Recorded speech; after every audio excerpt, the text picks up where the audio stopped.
The laptop screen glowed in the empty office, displaying something that could destroy everything. Claire's hand trembled over the mouse as she stared at the intimate photo of her billionaire boss, a man she'd secretly loved for 3 years. Her heart hammered. She should close it, delete the history, pretend she never saw. But she couldn't move, couldn't breathe. Then footsteps echoed in the hallway. The door handle turned. Ethan Calloway walked in, and their eyes met across the bright screen. In that single frozen moment, 3 years of perfect professionalism shattered like glass, and nothing would ever be the same again. Before we dive into this story, if you're enjoying the drama, hit that like button and drop a comment with your city so I can see how far this tale travels. Now, let's begin. The Manhattan skyline bled orange through the floor-to-ceiling windows of Callaway Industries' executive floor, but Claire Monroe barely noticed. She'd seen that view 5 days a week for 2 years and 8 months, long enough that even billion-dollar sunsets lost their shine when you were drowning in spreadsheets and surviving on vending machine coffee. Her desk sat exactly 23 feet from Ethan Calloway's office door. She'd measured it once during a particularly boring conference call. Close enough to hear his voice through the walls, far enough to maintain the professional distance that kept her employed and relatively sane. Relatively being the key word, because sanity and working for Ethan Calloway existed in 2 different universes. "Claire, you still here?" Jessica from accounting stuck her head around the cubicle partition, already wearing her coat. "It's past 7. Presentation for Tokyo?" Claire gestured at her screen without looking up. "Needs to be perfect by morning." "Of course it does." Jessica's voice carried that mix of sympathy and judgment that Claire had grown used to. "You know he's not going to marry you just because you work yourself to death, right?" Claire's fingers froze over the keyboard. "Excuse me?" "Nothing. Forget it." Jessica disappeared, her heels clicking toward the elevator. The office fell silent except for the hum of Claire's computer and the distant sound of the cleaning crew starting their rounds on the lower floors. She rubbed her eyes, blinking at the presentation that had consumed her entire evening. 43 slides on market expansion strategies, each one color-coded and cross-referenced with supporting data. And every single one was on Ethan's laptop because he'd specifically requested she work from his system to access the encrypted files. Which meant she was currently sitting in his private office, in his chair, surrounded by the subtle scent of his cologne that clung to everything he touched. She told herself the flutter in her stomach was hunger. She'd skipped lunch. Again. The presentation looked solid, clean, professional, everything Ethan demanded and nothing he didn't. Claire saved the file and was about to close the laptop when an error message popped up. File sync failed. Cloud backup interrupted. She frowned. Ethan was obsessive about backups. If this presentation didn't sync properly and something happened to the laptop, she'd be redoing 43 slides from memory. She clicked to manually force the sync, and that's when the folder structure opened. The directories were labeled in Ethan's typical efficient style. Contracts, projections, legal, property. And then, at the bottom, a folder with no label, just a series of numbers. 082419, August 24th, 2019. Claire's hand hovered over the touchpad. This was none of her business. Whatever was in that folder had nothing to do with market expansion or Tokyo presentations or her job description. Close the laptop, walk away, go home to your studio apartment and your ramen noodles and pretend you never saw it. But her finger was already double-clicking. The folder opened, the photo filled the screen, and Claire's entire world tilted sideways. It was Ethan. Definitely Ethan. She'd recognize those shoulders anywhere, the specific angle of his jaw, the way his dark hair fell when he didn't have it styled into corporate perfection. But this wasn't the cold, untouchable billionaire who barely made eye contact in the elevator. This was something raw, intimate, vulnerable in a way that made her chest tighten and heat flood her face. She should close it, right now, this second. She didn't. Her eyes traced details she had no right to notice. The lighting was natural, golden, late afternoon maybe. The photo wasn't professional, this was personal, private, something he'd never intended for anyone else to see, especially not his assistant. "Oh my God," she whispered to the empty office. "Oh my God, what am I doing?" "Close it, delete the history, clear the cache, pretend this never happened." Her hand moved toward the touchpad. The office door opened. Claire's head snapped up so fast her neck cracked. Ethan Calloway stood in the doorway, Still in his suit jacket, despite the late hour, a coffee cup in one hand and his phone in the other. His eyes moved from her face to the glowing laptop screen and back again. The silence stretched like pulled taffy, sticky and uncomfortable. Claire's voice came out strangled. The presentation. It was sinking. I didn't mean... Ethan's expression didn't change. That was somehow worse than anger. His face was perfectly blank, the same controlled mask he wore in board meetings when someone proposed something spectacularly stupid. He set the coffee cup down with careful precision. Get out. 2 words. Quiet, deadly calm. Claire scrambled out of his chair so fast she nearly knocked it over. Her hands shook as she grabbed her purse, her mind screaming at her to say something, explain, apologize. I'm sorry, I'm so sorry, it was an accident. I was just trying to... Out. Still quiet. Still calm. But something flickered behind his eyes. Not anger. Something else. Something that made her stomach flip. Humiliation. She'd humiliated him. Claire ran. She didn't wait for the elevator, couldn't stand still for that long. She hit the stairs and didn't stop until she burst through the lobby doors into the cool September night, her breath coming in ragged gasps that had nothing to do with 9 flights of stairs. Her phone buzzed. Then again. Then continuously. She pulled it out with shaking hands. Jessica. Girl, what happened? Ethan just sent an email calling an emergency meeting for 8 a.m. tomorrow. Jessica. Entire executive team. Jessica. Claire, are you okay? Marcus, legal. Did you seriously just get caught doing something on Ethan's personal laptop? Kim, from IT, said he requested a full access log review. Jessica. Claire. Answer your phone. She turned the phone off. The next morning arrived too quickly, and not quickly enough. Claire had spent the entire night alternating between pacing her apartment and lying perfectly still, staring at her ceiling and mentally calculating exactly how screwed she was. Accessing an executive's private files, even accidentally, was grounds for immediate termination. Possibly legal action.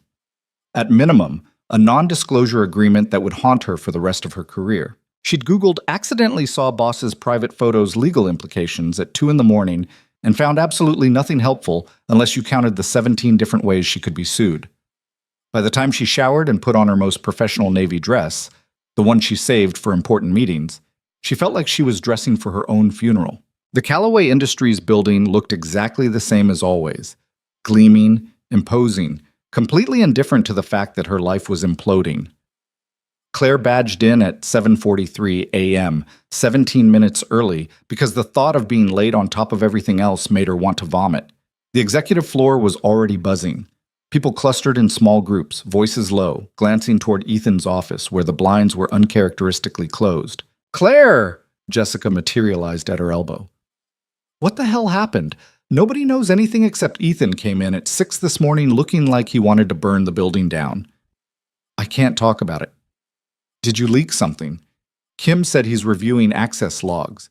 Jessica, please, Claire's voice cracked. I really can't. Her friend's expression shifted from curiosity to concern. Okay, but if you need anything, conference room, now. Marcus from legal appeared, looking grim. Everyone, Ethan's orders. The executive team filed into the glass-walled conference room with all the enthusiasm of people approaching a firing squad. Claire took a seat at the far end of the table, as far from the head as possible, and tried to make herself invisible. Ethan walked in at exactly 8 o'clock. He looked perfect. Because of course he did. Charcoal suit, navy tie, hairstyled, not a single visible crack in his armor. His eyes swept the room and paused on Claire for exactly half a second before moving on. Half a second that felt like drowning. Thank you for coming on short notice. His voice was crisp, professional. We have a security issue that needs immediate addressing. Claire's fingernails dug into her palms. Last night, an employee accessed sensitive personal files on my laptop without authorization. He didn't look at her. I've asked Marcus to review our current data protection policies and implement additional safeguards. Effective immediately, all executive laptops will require biometric authentication for file access beyond designated work directories. Murmurs rippled around the table. Jessica shot Claire a wide-eyed look that said, Was that you? Additionally, Ethan continued, I'm restructuring my immediate team. Claire Monroe will be transitioning to a new role. The bottom dropped out of Claire's stomach. Wait. The word escaped before she could stop it. Ethan's eyes met hers. Something flickered in their depths. You'll be working directly with the Tokyo expansion project. Congratulations. It's a promotion. Claire's brain stuttered. A promotion? You've been managing the preliminary work. It makes sense for you to see it through. You'll have your own office, your own team, significant pay increase. His tone was absolutely neutral, unless you'd prefer to decline. Every eye in the room was on her. This wasn't a promotion. This was a removal, a clean, professional way to get her out of his immediate orbit without raising questions. He was protecting himself and making it look like a reward. Smart. Cold. Exactly what she should have expected from Ethan Calloway. I accept, she heard herself say. Thank you. Good. HR will have the paperwork ready this afternoon. He turned back to the room. Now, regarding the third quarter projections, the meeting continued. Claire heard none of it. She sat there, numb, watching Ethan command the room with the same effortless authority he always had, while her entire world rearranged itself around the enormous space that was about to open up between them. 3 years. She'd worked for him for 3 years, and it was ending because she'd seen a photo. The new office was on the 14th floor, smaller than Ethan's but still impressive. Floor-to-ceiling windows, a view of the East River, a desk that didn't have coffee stains, and a door that actually closed. Claire stood in the empty space and felt nothing. So this is where they exile people who see things they shouldn't. Jessica appeared in the doorway with a box of Claire's desk supplies. Nice windows. It's a promotion. It's a banishment. Jessica set the box down. Everyone knows it. Half the office is gossiping about what you possibly could have found that made Ethan Calloway lose his mind. I didn't find anything. Claire, I can't talk about it. She turned away from the window. I signed an NDA. That was a lie. She hadn't signed anything yet, but she would. Ethan's lawyers would make sure of that. Jessica was quiet for a moment. Did he? Was it something bad? Like illegal? No. God, no, it was just... Claire slumped into her new chair. Personal, really personal. And I saw it by accident, and now everything is ruined. Everything meaning? My job, my position, my... She stopped herself. It doesn't matter. Your feelings for him. Claire's head snapped up. I don't... Please. Jessica crossed her arms. You think people don't notice? The way you light up when he actually says good morning? How you stay late every night on the off chance he'll need something? Claire, honey, half the office has a running bet on when you'll finally do something about it. There's nothing to do. He's my boss. Was my boss.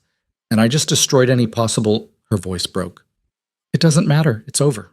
Jessica moved around the desk and pulled her into a hug. Men are idiots, even billionaire ones, especially billionaire ones. Claire let herself be held for exactly 10 seconds before pulling away. I need to unpack. The Tokyo team meeting is in an hour, and I have no idea what I'm doing. You'll figure it out. You always do. Jessica headed for the door, then paused. For what it's worth, whatever you saw, it clearly mattered to him. People don't restructure their entire staff over nothing. She left before Claire could respond. The rest of the day passed in a blur of introductions and handshakes and trying to remember the names of her new team members. The Tokyo expansion project was massive.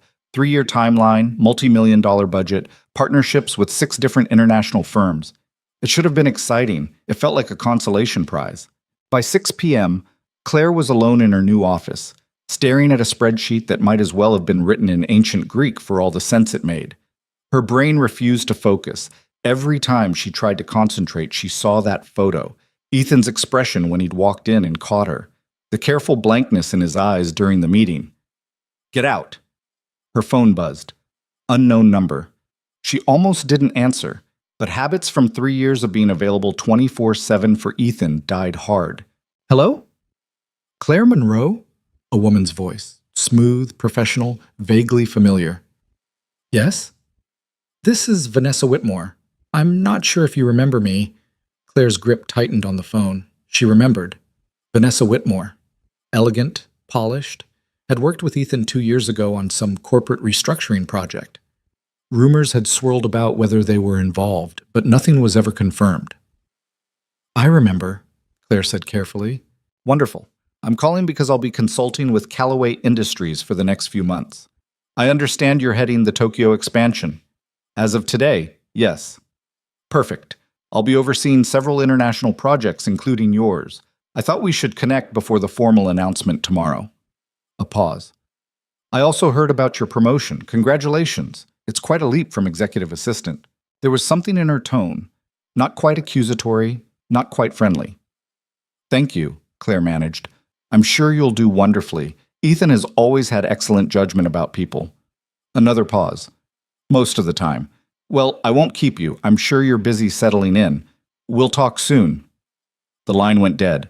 Claire set her phone down and stared at it like it might explode. This was fine. Everything was fine. She had a promotion she didn't want, a project she wasn't qualified for, and now Ethan's ex-maybe girlfriend was going to be supervising her work. Fine, totally fine. Her computer pinged with a new email. From Ethan Callaway. To Claire Monroe. Subject: Transition. Claire, please ensure all pending projects from your previous role are properly documented and transferred by end of week. Your replacement will start Monday. Going forward, all communication should go through official channels. Direct contact will no longer be necessary. EC. She read it 3 times. Direct contact will no longer be necessary. 3 years of working side by side, learning his preferences, anticipating his needs, being the one person he trusted with everything from his calendar to his coffee order to the gate code for picking up his daughter from school. And now, no longer necessary. Claire closed her laptop before she did something stupid like respond.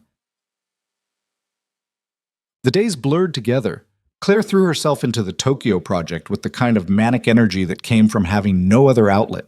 She learned the names of her team members, studied market reports until her eyes crossed, attended video conferences with partners in different time zones at ungodly hours. And she never saw Ethan. The executive floor might as well have been on a different planet. Her new office was far enough away that she couldn't accidentally run into him in the hallway, couldn't hear his voice through the walls, couldn't catch glimpses of him through glass conference room doors. It should have been a relief. It felt like amputation. You look terrible, Marcus from legal informed her on Friday afternoon, appearing in her doorway with a folder. When's the last time you slept? What do you need, Marcus? NDA. He set the folder on her desk. Standard confidentiality agreement regarding your access to sensitive executive materials. Sign, date, return to HR. There it was. The official acknowledgement that she'd screwed up. Claire flipped through the pages. Dense legal language that basically boiled down to, tell anyone what you saw and we'll sue you into oblivion. This seems excessive for a sync error, she muttered. Ethan Callaway doesn't do anything by half measures. Marcus leaned against her doorframe. For what it's worth. He didn't fire you. That's something. He exiled me to another floor and banned direct contact. That's basically firing with extra steps. Or it's protecting you. Claire looked up sharply. What? Marcus shrugged. Think about it. You accessed something you shouldn't have. In any other company, you'd be gone. But instead, you got a promotion and a substantial raise. The NDA protects both of you. He can't be accused of retaliating against you, and you can't be accused of blackmail or harassment down the line. I would never. I know that you know that, but lawyers don't deal in trust. He straightened. Just sign the paperwork, Claire. Move on. This is probably the best outcome for everyone. He left. Claire stared at the NDA for a long time before signing it. Touched a seat. Vanessa Whitmore arrived on Monday like a force of nature wrapped in Chanel.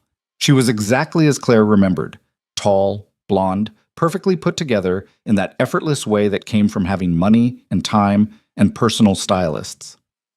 She swept into the Tokyo team meeting with a smile that didn't reach her eyes and immediately began dissecting their 3-month projections with surgical precision. These numbers are optimistic, she said, tapping a perfectly manicured nail against the presentation slide. Borderline unrealistic. Who compiled this data? I did, Claire said evenly, based on the market research from, I'm sure you worked very hard. Vanessa's smile was patronizing. But there's a difference between theoretical projections and practical implementation. You'll need to revise these before presenting to the board. The board already approved these projections. Did they? Vanessa's eyebrow arched. Or did Ethan approve them because you compiled them? The room went silent. Claire felt heat creep up her neck. I'm sorry? Nothing. Just an observation. Vanessa clicked to the next slide. Let's continue. The meeting lasted another excruciating hour. By the time everyone filed out, Claire's jaw ached from clenching it. Don't let her get to you, whispered David, one of her team analysts. She's been like this in every meeting. Someone said she and Ethan used to be involved. Ancient history, Claire said automatically. Maybe. David didn't sound convinced. But she's been up on the executive floor a lot, and I heard her mention having dinner with him last week. Claire's stomach twisted. That's none of my business. Right, of course, I just thought... David trailed off at her expression. Never mind. She made it back to her office before the professional mask cracked, sat at her desk, stared at her hands. Dinner.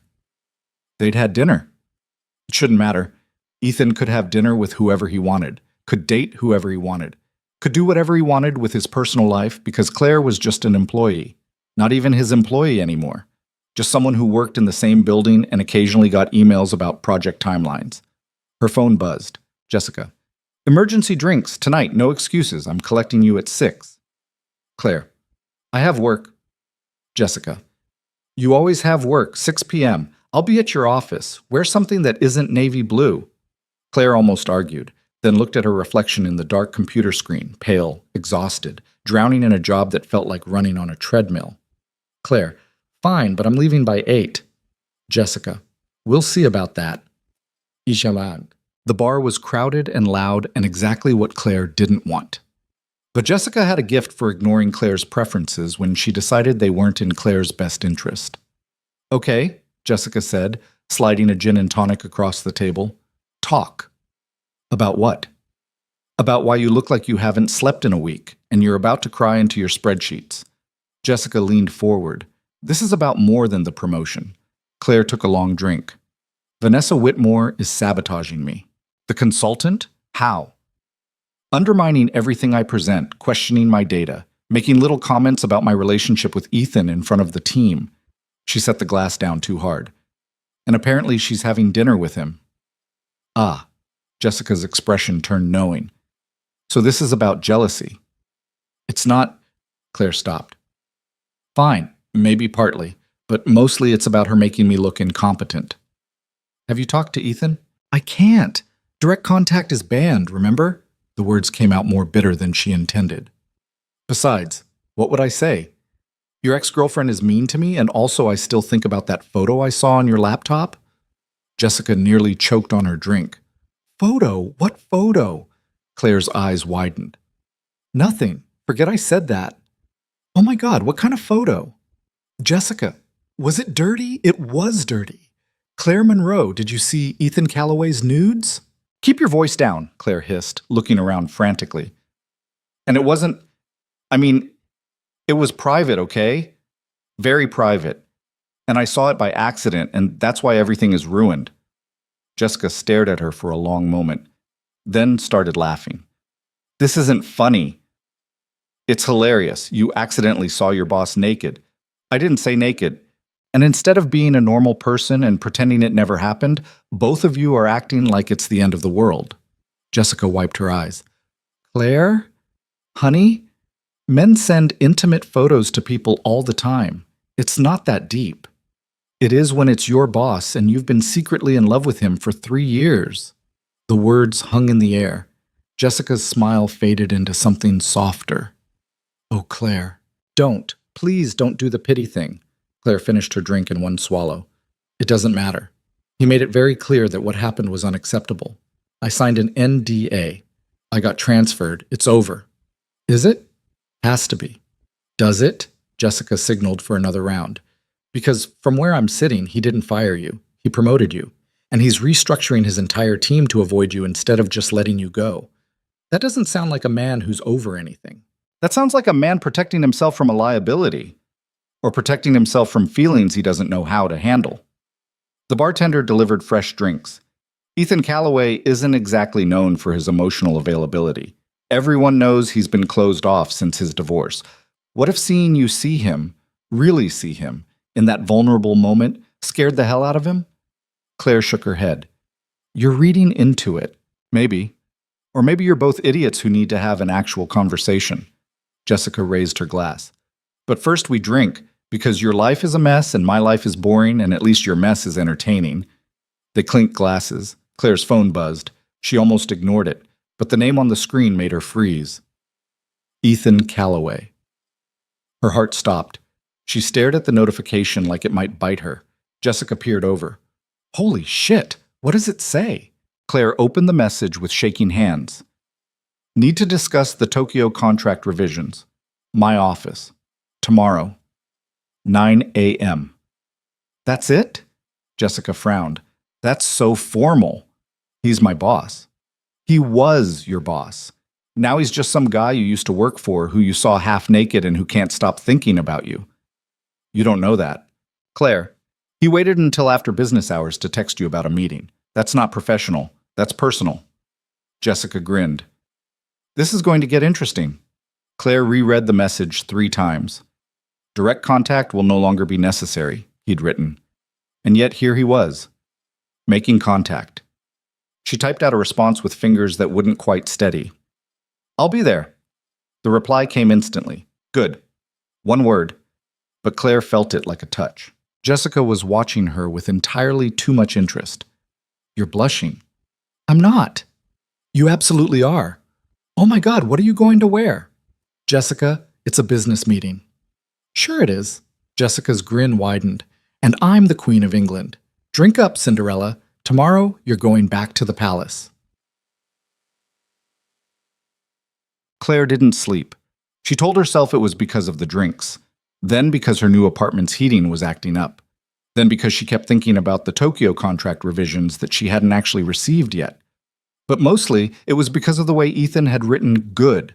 Like he was pleased she'd agreed. Like maybe this meeting was about more than contracts. She was setting herself up for disappointment. She knew that. Ethan Calloway didn't do feelings, didn't do messy. And what had happened between them was the definition of messy. Still, she spent 30 minutes choosing an outfit, the gray dress that was professional but fitted.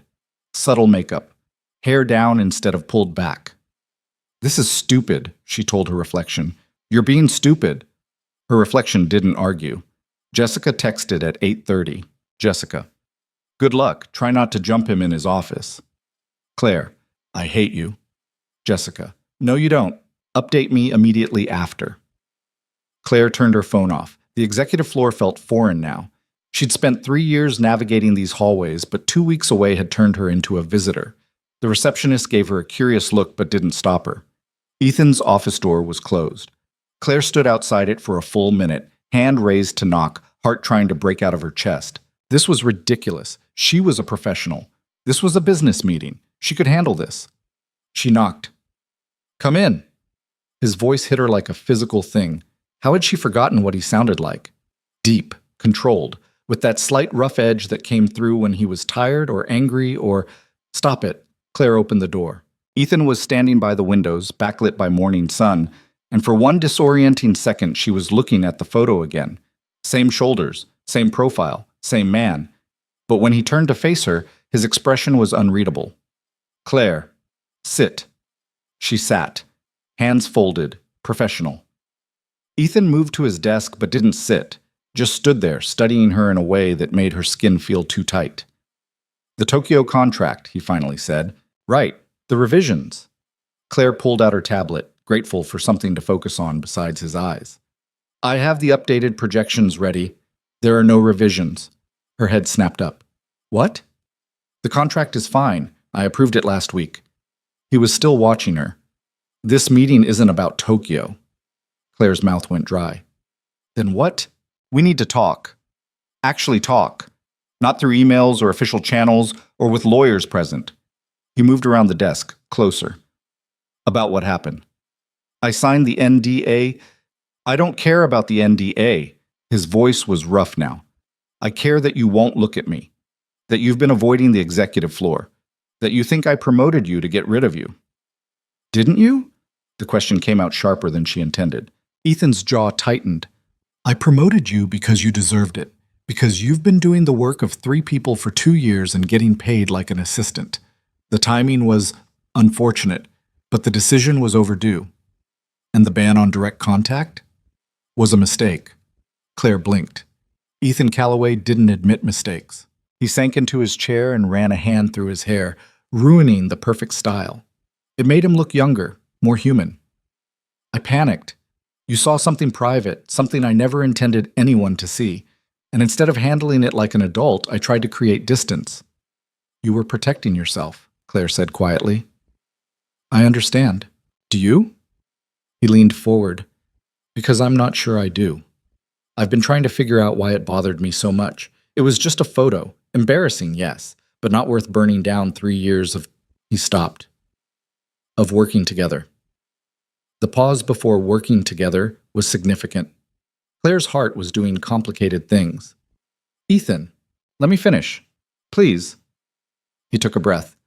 The photo itself wasn't the problem. The problem was you seeing it, you specifically, because it meant you saw me. Actually saw me. Not the version I present at work, not the controlled professional mask, just me. The air between them felt charged. And that terrified me, he continued, because I've spent 3 years pretending I don't notice you. Don't look forward to Monday mornings because it means you'll be at your desk. Don't stay late hoping you'll still be here.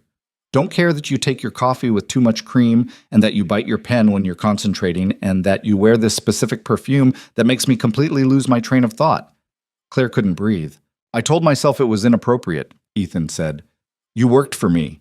There was a power imbalance. I couldn't pursue anything without putting you in an impossible position. So I kept my distance, stayed professional, pretended these feelings didn't exist. His eyes met hers. And then you saw that photo, and I realized the distance wasn't working, because you looked at me like... Like what? Her voice barely worked. Like you saw me, too. The silence stretched. Claire's hands were shaking. I did. I do. I have for a long time. Something cracked in Ethan's expression. How long? Since the Christmas party. 3 years ago. You were talking to your daughter on the phone, telling her about Santa, and your whole face changed. You weren't the billionaire CEO. You were just a dad who loved his kid. And I thought... She swallowed. I thought that's who you really are. Under everything else. Ethan stood, moved around the desk, stopped close enough that Claire had to tilt her head back to maintain eye contact. That photo, he said quietly, was taken by someone I was seeing, casually. It ended badly. I kept the file because I'm an idiot who doesn't clean out old folders. But when you saw it, all I could think was that you'd assume I was someone I'm not. Someone who shares those things carelessly, and I needed you not to think that. I didn't. I don't. Claire stood too, bringing them almost chest to chest. I thought it was beautiful. I thought you were... She caught herself. What? Human. Vulnerable. Real. The words tumbled out. Everything you never let anyone see at work, and I know I had no right to look. And I'm sorry, but I'm not sorry I saw who you are when the walls come down. Ethan's hand came up slowly, giving her time to pull away. She didn't. His fingers brushed her jaw, and the touch sent electricity down her spine. This is a terrible idea, he murmured. Probably. You could sue me. HR would have a field day. I could. I won't. I'm your boss. You promoted me. I'm a department head now. Technically, we're peers. His thumb traced her cheekbone. That's a stretch. I'm very flexible. The corner of his mouth quirked, almost a smile. Claire, if you're going to talk yourself out of this, do it now, she whispered. Because if you kiss me, I'm not going to be professional about it. Good. He kissed her. It wasn't professional, wasn't careful. It was 3 years of tension igniting all at once. His hands cupped her face and hers fisted in his shirt, and the world narrowed to the taste of him, coffee and mint, and something uniquely Ethan. When they finally broke apart, both breathing hard, Claire's back was against his desk and her carefully pinned hair was coming loose. We can't do this here, Ethan managed. Why not? Glass walls, security cameras. Janine from HR walks by at 9:30 every morning. It's 9:42. Shit. He pulled back, running both hands through his hair. Okay, we need to think about this. I've been thinking about it for 3 years. Claire? His voice was strained. I have a daughter, a company, responsibilities. If we do this, it can't be casual. I don't do casual, especially not with you. Her heart was going to break her ribs. What are you saying? I'm saying if we're doing this, we're doing it right. Dinner, actual dates, meeting Emma properly, not just in passing, figuring out how to navigate this without destroying both our careers. He caught her hands. I'm saying I want this. Want you. But I need to know you understand what you're getting into. A relationship with my former boss who has a kid and trust issues? Among other complications. Claire stepped closer again. I've been drowning in debt and working myself to death for 3 years just to stay close to you. I memorized your coffee order and learned your schedule and never took vacation because I couldn't stand the thought of someone else being your assistant. So yes, Ethan, I understand exactly what I'm getting into. His eyes darkened. You really are going to ruin me. Promise? He kissed her again, softer this time, but somehow more devastating. When they separated, he was smiling, actually smiling. Claire had seen him smile in meetings, at clients, at his daughter. But this was different. This was real. Dinner, he said.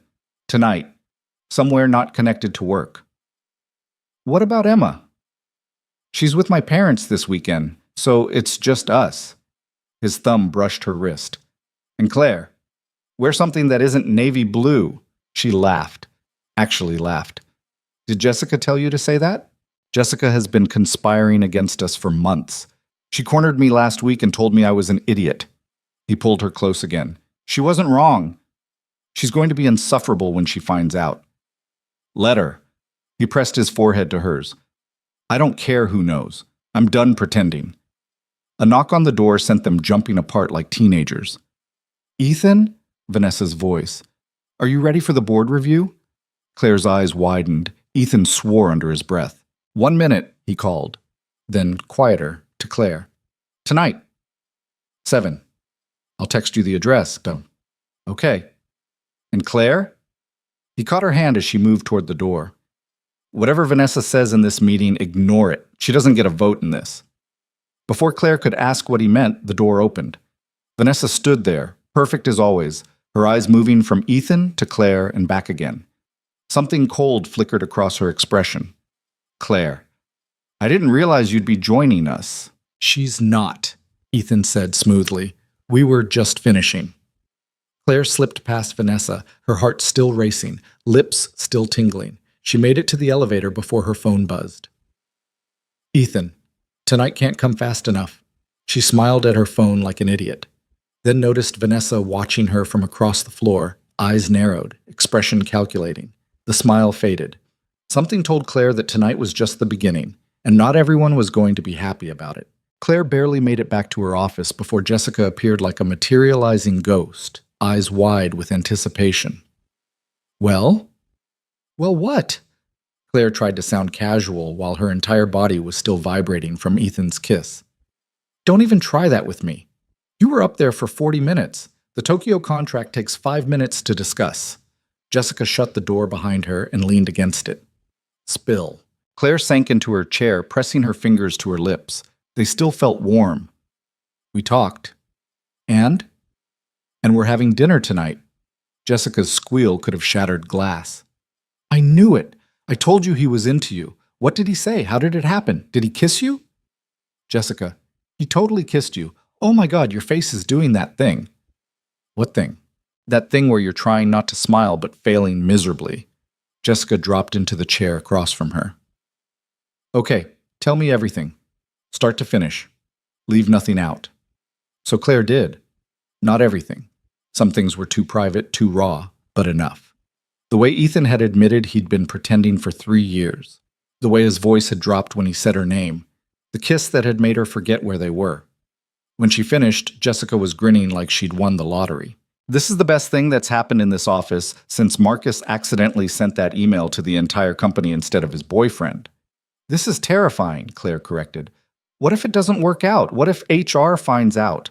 What if it's amazing and you're finally happy for once in your life? Jessica stood. Stop catastrophizing. You have a date with a billionaire who's been pining for you for 3 years. Go buy a dress that isn't from a clearance rack, and for once in your life, just enjoy something. After Jessica left, Claire tried to focus on work. She really did, but her brain kept replaying the morning on an endless loop. The way Ethan had looked at her, touched her, the rasp in his voice when he'd said her name. Her phone buzzed. Ethan. Had to reschedule the board meeting. Couldn't focus. Your fault. She bit her lip to keep from smiling. Claire. Unprofessional. Ethan. You're one to talk. I can still feel your hands in my shirt. Heat flooded her face even though she was alone. Claire. We're supposed to be maintaining boundaries at work. Ethan. Then stop texting me. Claire. You texted me first. Ethan. Technicality. 7 p.m. Don't be late. She wasn't going to survive this. 3 years of careful distance, and now they were flirting over text like teenagers. It was reckless and stupid, and she couldn't stop smiling. The afternoon crawled by. Claire attended 2 virtual meetings where she contributed absolutely nothing useful, reviewed reports she'd have to reread later, and changed her dinner outfit choice 4 times in her head. At 5:30, she was packing up when her office phone rang. Internal line. Claire Monroe. Claire, it's Vanessa. That smooth voice, friendly on the surface. Do you have a moment? I'd like to discuss the Tokyo projections. Every instinct screamed, no. I'm actually heading out. It'll only take a minute. I'm in conference room B. The line went dead. Claire stared at the phone. She could ignore it, pretend she'd already left. But that would just postpone the inevitable, and Vanessa was technically overseeing her project. She grabbed her tablet and headed to conference room B. Vanessa was standing by the windows, silhouetted against the late afternoon sun. She turned when Claire entered, and her smile was perfectly pleasant. Thank you for making time. I know you're busy. What did you need to discuss? The projections you presented last week. Vanessa gestured to a chair. Sit, please. Claire remained standing. Is there a problem with the numbers? Not the numbers. The source. Vanessa tilted her head. Some of this data came from files that required executive clearance. I'm curious how you accessed them. Claire's stomach tightened. Ethan gave me clearance when I was his assistant. The permissions were never revoked. Interesting. And does he know you're still accessing his private files? They're not private. They're company files related to international expansion. Of course. Vanessa's smile didn't waver. I'm sure there's a perfectly reasonable explanation. I just wouldn't want there to be any confusion about boundaries, especially given your recent NDA. The words landed like a slap. Claire kept her voice level. If you have concerns about my data access, you should take them to IT. Oh, I'm not concerned, just curious. Vanessa moved closer. You know, Ethan mentioned you'd been having trouble adjusting to your new role. I told him I'd keep an eye on you, make sure you're settling in properly. That's not necessary. I think it is. Ethan tends to be overly generous with people he's fond of. Sometimes that generosity gets misinterpreted. Her eyes were sharp. I'd hate to see you put yourself in an uncomfortable position. Claire's hands clenched around her tablet. What exactly are you implying? Nothing at all. Just friendly advice. Vanessa checked her watch. I won't keep you. I'm sure you have plans. Ethan mentioned having dinner tonight. I assumed it was with you, but perhaps I was wrong? The room tilted slightly. He told you about dinner? We talk about everything. We always have. Vanessa's smile was sympathetic now. I know this is awkward. The history between Ethan and me is complicated, but we've remained close. He values my perspective on both business and personal matters. Claire felt like she was standing on crumbling ground. I should go. Of course. Oh, and Claire, Vanessa called as she reached the door. That NDA you signed? It covers all private information about Ethan, not just photos. I'd be very careful about discussing his personal life with anyone. The legal implications could be severe. Claire left without responding. Her hands were shaking by the time she reached the elevator. This was fine. Vanessa was just being territorial, trying to rattle her. It didn't mean anything, except Ethan had told Vanessa about their dinner, had discussed Claire with her, and Vanessa clearly knew about the photo, which meant Ethan had told her that too. How much had he shared? Her phone buzzed. Ethan, change of plans. Can you meet me at my place instead? Something came up with Emma's pickup schedule. Claire, is everything okay? Ethan, fine, just complicated. I'll explain tonight. Address is 432 Park Avenue, penthouse level. Doorman will send you up. Claire stared at the message. His place. Not a restaurant, not neutral territory. His home, where his daughter lived. Claire, are you sure? I don't want to intrude. Ethan, you're not. Emma's curious about you anyway. She keeps asking about Daddy's friend who knows his calendar. Despite everything, that made her smile. Claire, okay. What time? Ethan, 7 still works. And Claire, ignore whatever Vanessa said to you. Her blood went cold. Claire, how did you know she talked to me? Ethan, because I know Vanessa. She's been asking questions about you all week. Whatever she implied, it's not true. Claire, what's not true? The typing indicator disappeared, appeared again. Ethan, we'll talk tonight, face to face. That didn't sound ominous at all. Claire went home, showered, changed into a dress that wasn't navy blue, deep green, fitted, the nicest thing she owned, and tried not to spiral into anxiety. Jessica called at 6:30. Okay, I know you're probably panicking, so I'm calling to tell you to stop. I'm not panicking. You're absolutely panicking. I can hear it in your voice. What happened? Claire told her about Vanessa, the thinly veiled warnings, the implication that Ethan had shared details about their situation.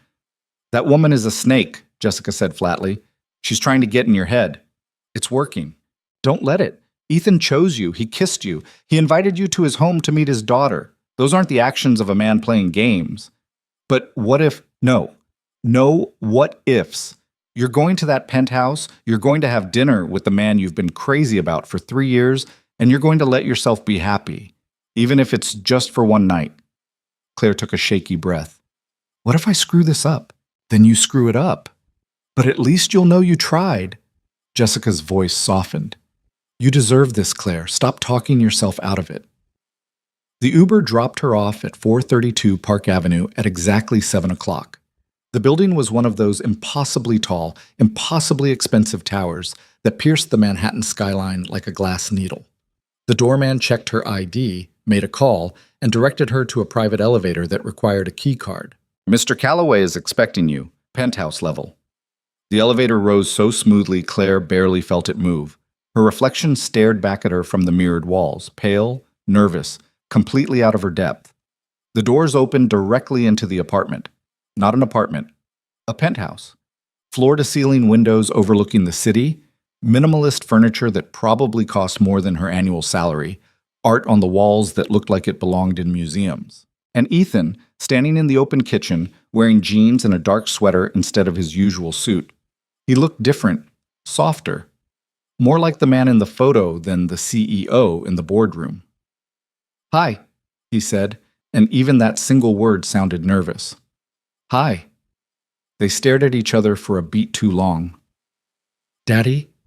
Is that Claire? A small voice from somewhere deeper in the penthouse. Then footsteps, and a girl of about 7 appeared, dark hair and pigtails, wearing pajamas covered in stars. Emma. Claire had seen her in photos on Ethan's desk, picked her up from school twice when Ethan was stuck in meetings. But this was different. This was meeting her as someone who mattered. Hi, Emma, Claire said, crouching down to her level. Those are great pajamas. They glow in the dark. Want to see? Emma grabbed her hand without waiting for an answer and dragged her down the hallway to a bedroom that looked like a princess castle had exploded. Look, if we turn off the lights... Emma. Ethan appeared in the doorway. Claire just got here. Maybe give her a chance to breathe? It's okay, Claire said quickly. I'd love to see. Emma beamed and hit the light switch. The pajamas glowed bright green, along with stars stuck all over the ceiling and a mobile hanging above the bed. Wow, Claire breathed. That's amazing. Daddy put up all the stars. It took forever. Emma turned the lights back on. Are you having dinner with us? Just with me, Ethan said. You already ate, remember? Yeah, but I wanted mac and cheese and you made the boring pasta. Emma wrinkled her nose.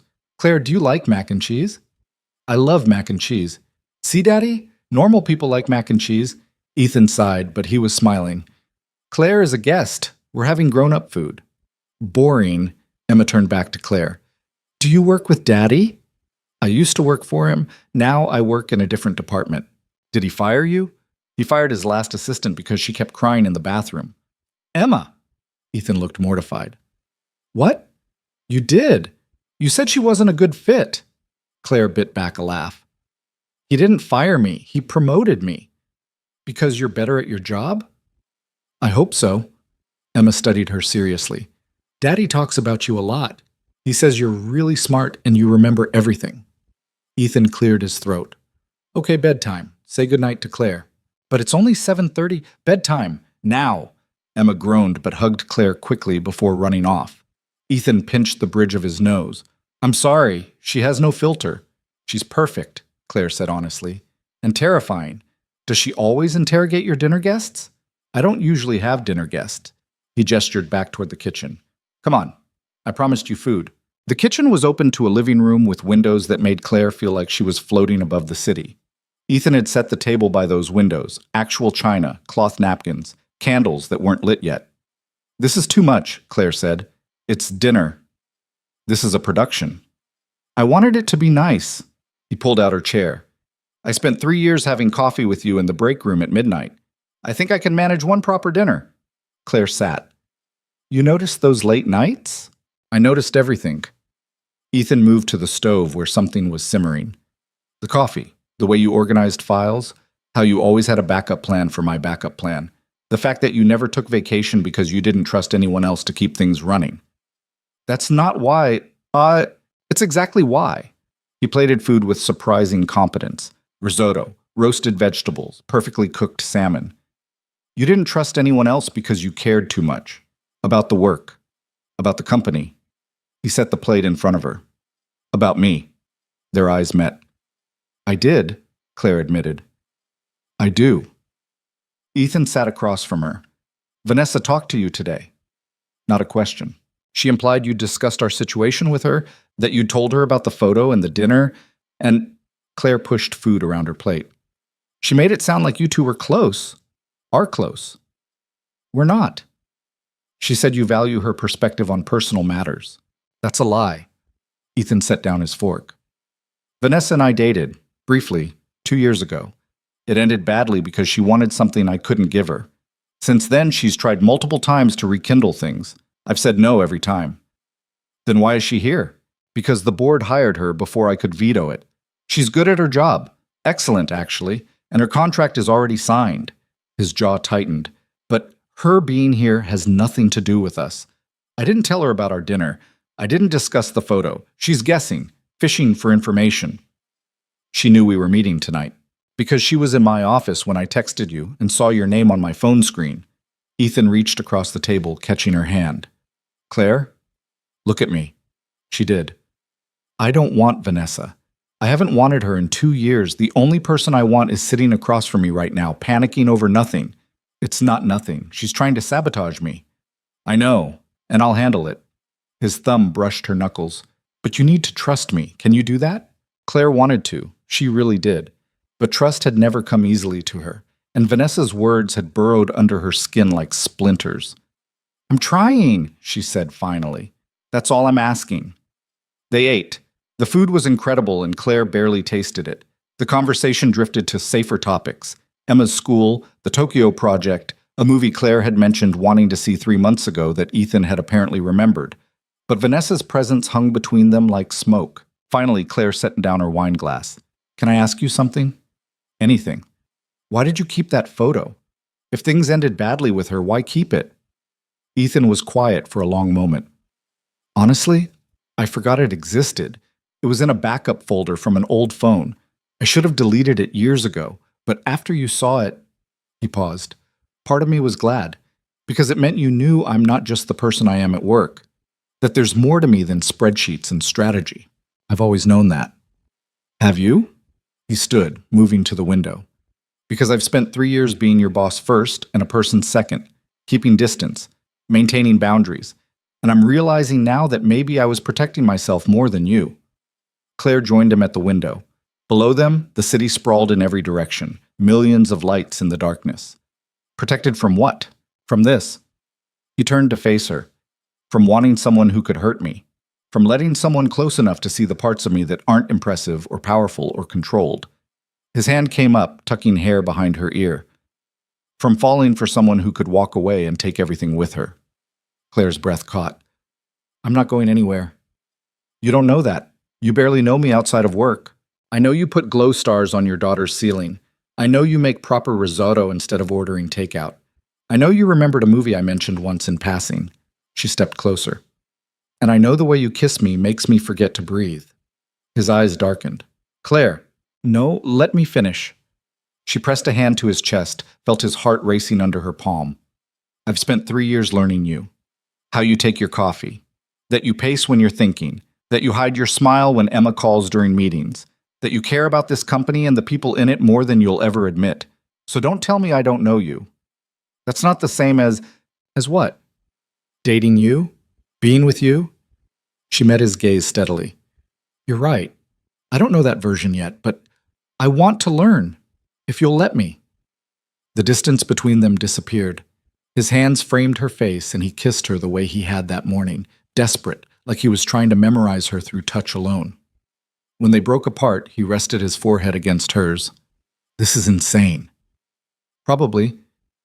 We work together. There are policies, complications. I know. If this doesn't work, then it doesn't work. Claire's fingers curled into his sweater. But I'd rather try and fail than spend the rest of my life wondering what if. He kissed her again, softer this time. Stay. What? Stay tonight, not... He caught himself. Emma's here. I just mean, stay. Talk to me. Help me put her to bed and then we can watch a movie or just sit or whatever. I don't want you to leave yet. Claire's heart did something complicated. Okay. They put Emma to bed together. Well, Ethan did most of it while Claire sat in the glowing star chair and listened to him read a story about dragons and princesses who saved themselves. Emma fell asleep halfway through, one hand curled under her cheek. She likes you, Ethan whispered as they left the room. How can you tell? She asked if you were my girlfriend. I told her it was complicated. She said I always make things complicated and I should just be nice to you. He shook his head. Relationship advice from a 7-year-old. Smart kid.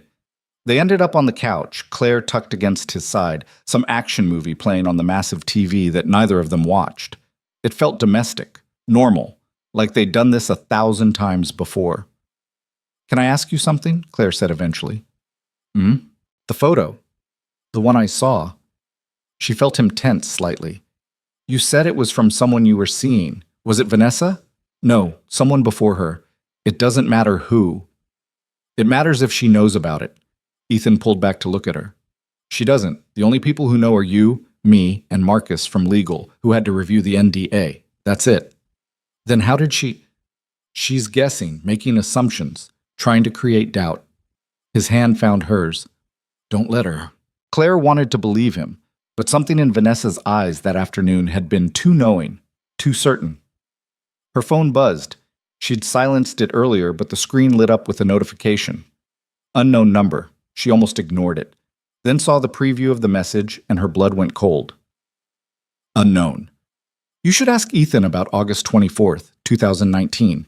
Ask him who really took that photo. Ask him why he's lying to you. Ethan noticed her expression. What's wrong? Claire handed him the phone. His face went carefully blank as he read the message. Then he stood, crossed to the window, and stared out at the city for a long moment. Ethan? It's not what you think. Then tell me what it is. He turned back to her. The photo was taken by someone I was seeing casually. Very casually, one night. It ended because she wanted more and I didn't. That's the truth. So why is someone texting me about it? Because Vanessa is trying to make you doubt me. To create distance. She probably sent that from a burner phone. You don't know that. Who else would it be? His voice was rising slightly. Who else knows about that date? About the photo? About any of this? Claire stood too.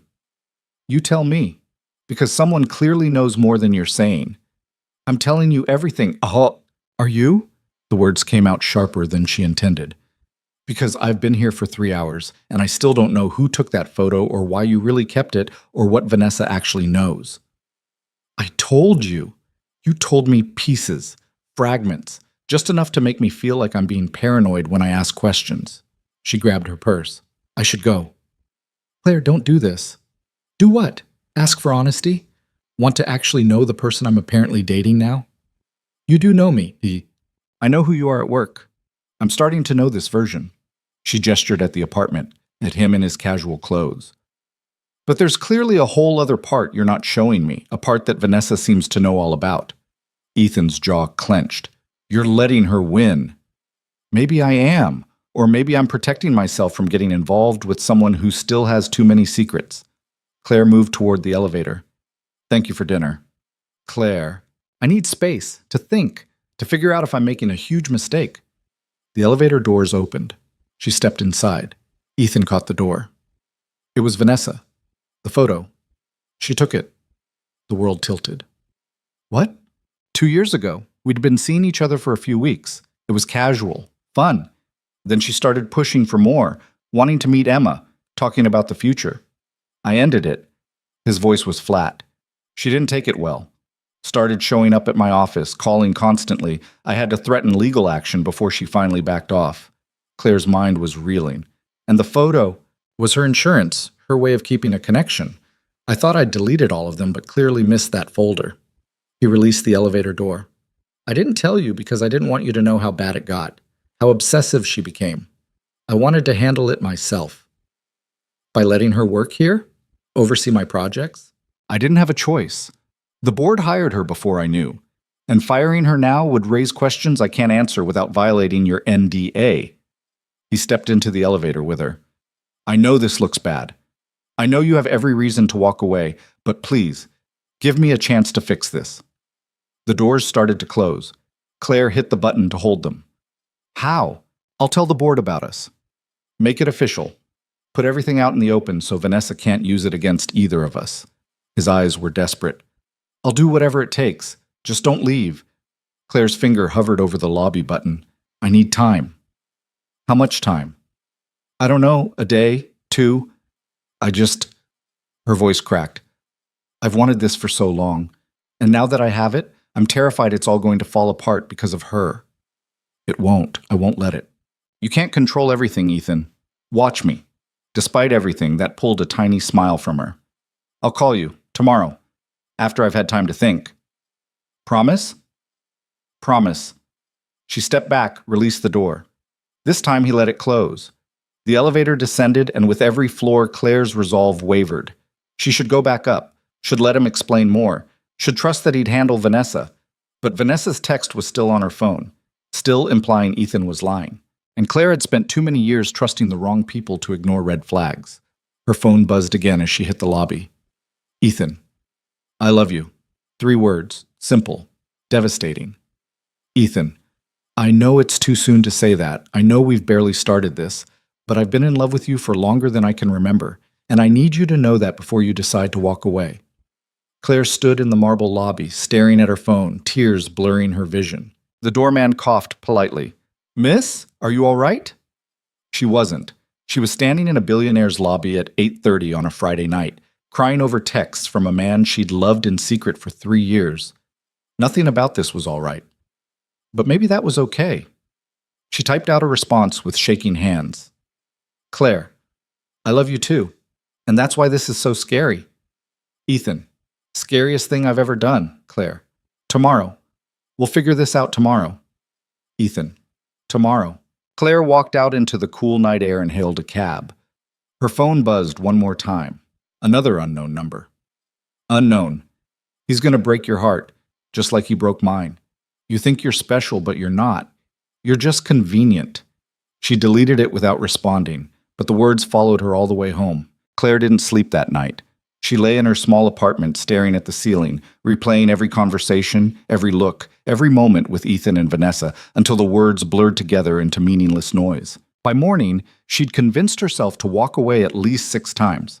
By the time she showered and made coffee, she'd talked herself back into trusting him 4 times. When her phone buzzed at 7 a.m., she'd landed on a fragile middle ground that felt like standing on cracking ice. Ethan, good morning. Can we talk? Claire, I'm awake. Ethan, in person? She hesitated, fingers hovering over the keyboard. Meeting him in person meant looking into his eyes while he explained things, meant being close enough to smell his cologne and remember how his hands felt on her face, meant her resolve would crumble the second he touched her. Claire, coffee shop, neutral territory. Ethan, Name the place. She picked a spot 3 blocks from her apartment, far enough from Callaway Industries that they wouldn't run into anyone from work. When she arrived at 8, Ethan was already there, sitting in the back corner wearing sunglasses indoors like he was trying not to be recognized. "You look like you're hiding from the paparazzi," Claire said, sliding into the seat across from him. "I'm hiding from Vanessa. She's been calling all morning." He pushed the sunglasses up. His eyes were bloodshot. "Did you get more texts?" 3 more. All from different numbers, all saying basically the same thing. "Let me see them." Claire pulled out her phone and handed it over. Ethan's jaw clenched tighter with each message he read. "This is harassment. We can take this to the police." "And tell them what? That your ex-girlfriend is mad you're dating your former assistant?"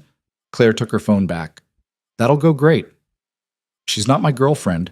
"I know, but that's how it'll look." She wrapped her hands around her coffee cup even though it was too hot to drink. "Ethan, I need you to be completely honest with me. Is there anything else I should know about you and Vanessa? Any other secrets waiting to blow up?" He was quiet for a long moment, too long. "Ethan, after I ended things with her, she threatened to go to the board.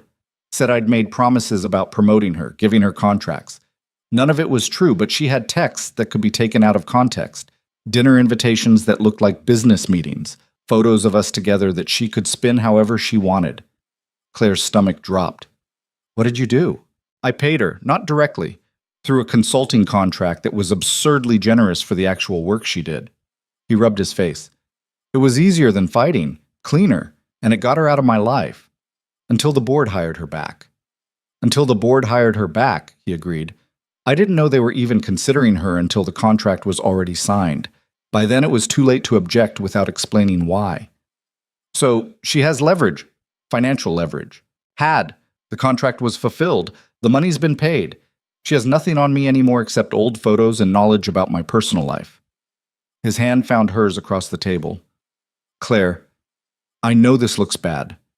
I know I should have told you all of this last night, but I was trying to protect you from the messy parts. I don't need protecting. I need honesty. I'm being honest now. Are you?" She pulled her hand back. "Because I feel like I'm getting pieces again. Carefully edited pieces that make you look better than the full truth probably does." "That's not... Did you love her?" The question hung between them. Ethan's expression shuddered. "What? Vanessa? Did you love her?" "No, it was casual. I told you that. Casual doesn't usually end with payoffs and harassment. Casual doesn't usually involve someone becoming this obsessed." Claire leaned forward. "So I'm asking you again. Did you love her?" "I thought I might. For about a week. Before I realized she was in love with the idea of me, not the actual person." He met her eyes. "Nothing like what I feel for you." "How do I know that? How do I know a month from now you won't decide I'm in love with the idea of you, too?" But jeg sa some. Just because you've seen the worst of me and you're still here. Vanessa only wanted the billionaire, the power, the lifestyle. You wanted the guy who stays late reading market reports and forgets to eat lunch. His voice dropped. You wanted me before you knew how much money I had, before you knew about the penthouse or the company or any of it. That was true. Claire had fallen for him, watching him pace his office on conference calls, listening to him talk about his daughter, noticing the way he treated people who couldn't do anything for him. "I did," she said, quietly. "I do." "Then trust that. Trust us."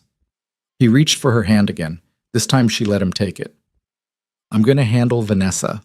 I'm going to the board Monday morning and telling them everything. The harassment, the texts, all of it. They'll ask why she's targeting you.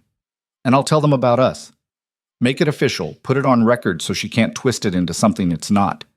Claire's heart kicked. "You'd do that? Risk the board's reaction? For you?" "Yes." He squeezed her hand. "I've spent 2 years being careful, being controlled, protecting the company's image and my reputation and Emma's privacy. But I'm done letting fear make my decisions. I want this. I want you, and I'm willing to fight for it." She believed him. That was the terrifying part. She looked into his eyes and believed every word. "Okay," she said. "Okay, we do this together. Whatever happens." The relief on his face was palpable. He brought her hand to his lips, kissed her knuckles. "Thank you." "Don't thank me yet. I'm still mad you didn't tell me all this last night." Noted. I'll add it to the list of things I need to apologize for. He checked his watch. I have to go pick up Emma from my parents. Do you want to come? To meet your parents? They've met you before, when you filled in at Emma's school pickup that time. That's different from meeting them as your girlfriend. So you're my girlfriend now. Heat crept up her neck. I don't know. Am I? I'd like you to be, if that's something you want. Claire tried not to smile, failed completely. Yeah, okay, I want that. Ethan's answering smile was devastating. Good. So come meet my parents properly, as my girlfriend. They'll love you. She wasn't sure about that, but she let him pull her to her feet and out of the coffee shop.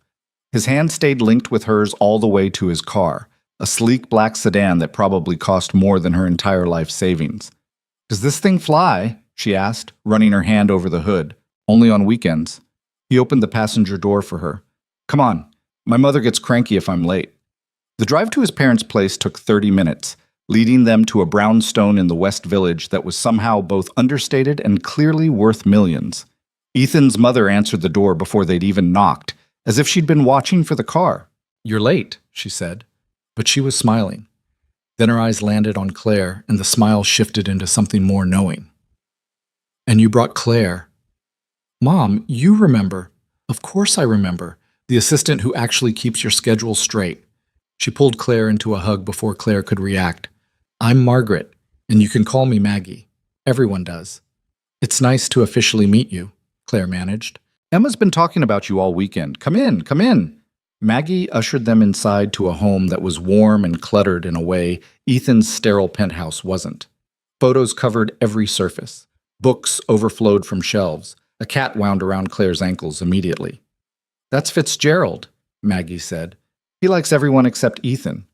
The feeling is mutual, Ethan muttered, stepping over the cat. Emma came thundering down the stairs and launched herself at Ethan. Daddy! Grandma let me make pancakes and I only burned 2. Only 2? That's an improvement. He caught her easily. Did you say hi to Claire?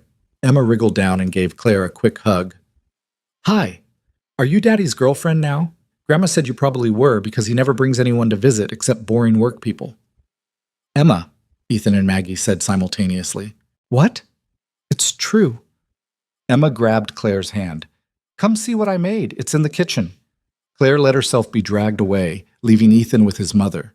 She could hear Maggie's voice carrying from the hallway. So you finally told her how you feel? Mom, don't mom me. I've been telling you for 2 years to say something. That poor girl has been pining after you since...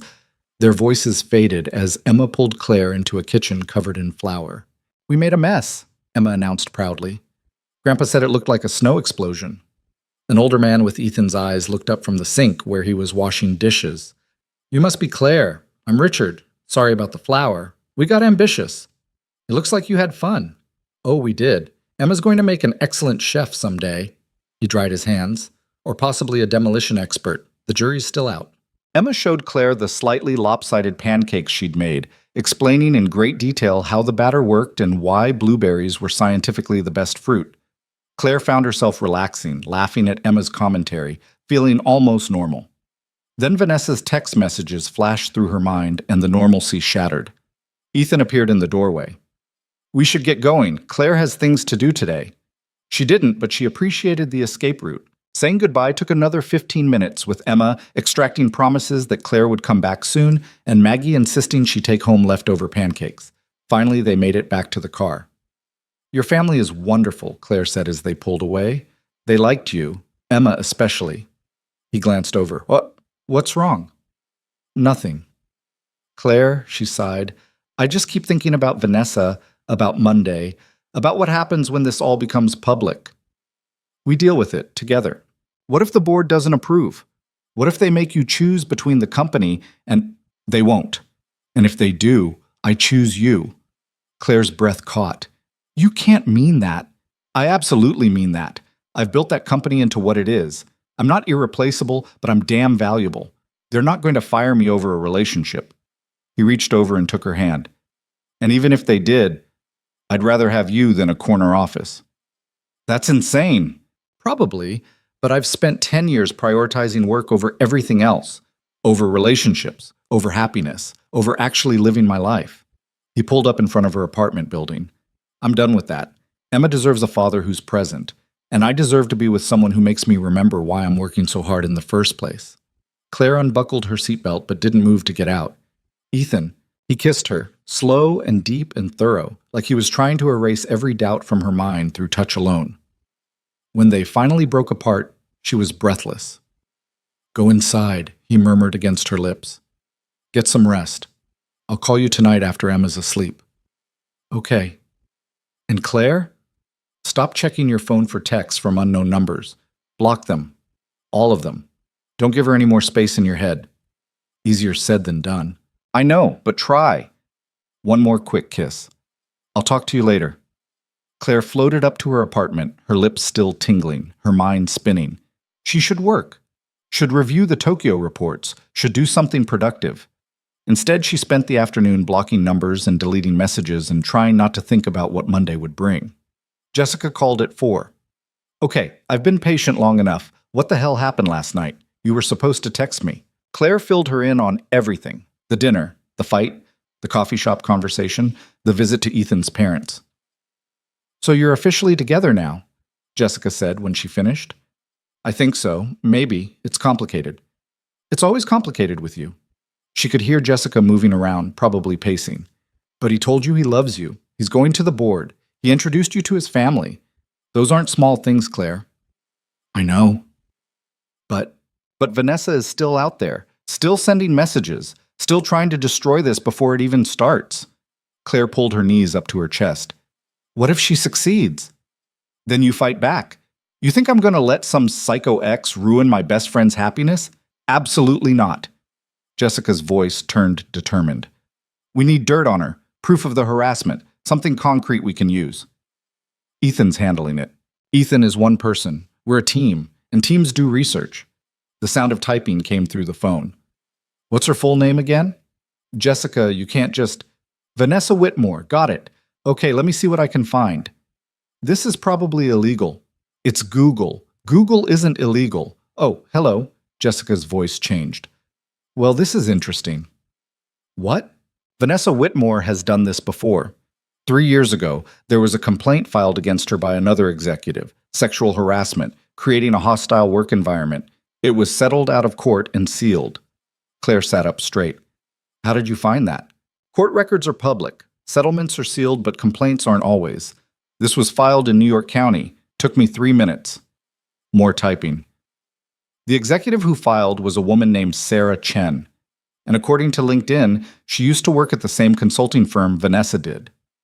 Can we contact her? We can try. I'm messaging her now. A pause. Okay, message sent. Now we wait. Jessica Chishufek, don't Jessica me. If Vanessa has a pattern of this behavior, Ethan needs to know. The board needs to know. You need ammunition. Claire wanted to argue, wanted to say they should let Ethan handle it, but a small, scared part of her was grateful Jessica was digging. They talked for another hour, Jessica periodically updating her on various internet searches that turned up more questions than answers about Vanessa's past. By the time they hung up, Claire's head was pounding. Her phone buzzed with a new message. She almost didn't look, expecting another anonymous threat. But it was from Ethan. Ethan, Emma wants to know if you like pizza. Apparently we're having an important dinner discussion about favorite foods. Claire, I love pizza. Ethan, good answer. She also wants to know your favorite color, your favorite animal, and whether you believe in unicorns. Claire, purple dogs, and absolutely yes. Ethan, she says you're officially her favorite person now. I've been demoted to second place. Claire, I'm honored. Ethan, you should be. She doesn't give out favorite person status lightly. Claire smiled at her phone like an idiot. This was good. This felt right. Maybe they could actually make this work. Then another message came through. Unknown number, unknown. Enjoy it while it lasts. You'll be gone by the end of the month, just like all the others. She blocked the number without reading it twice. Sunday passed in a blur of anxiety.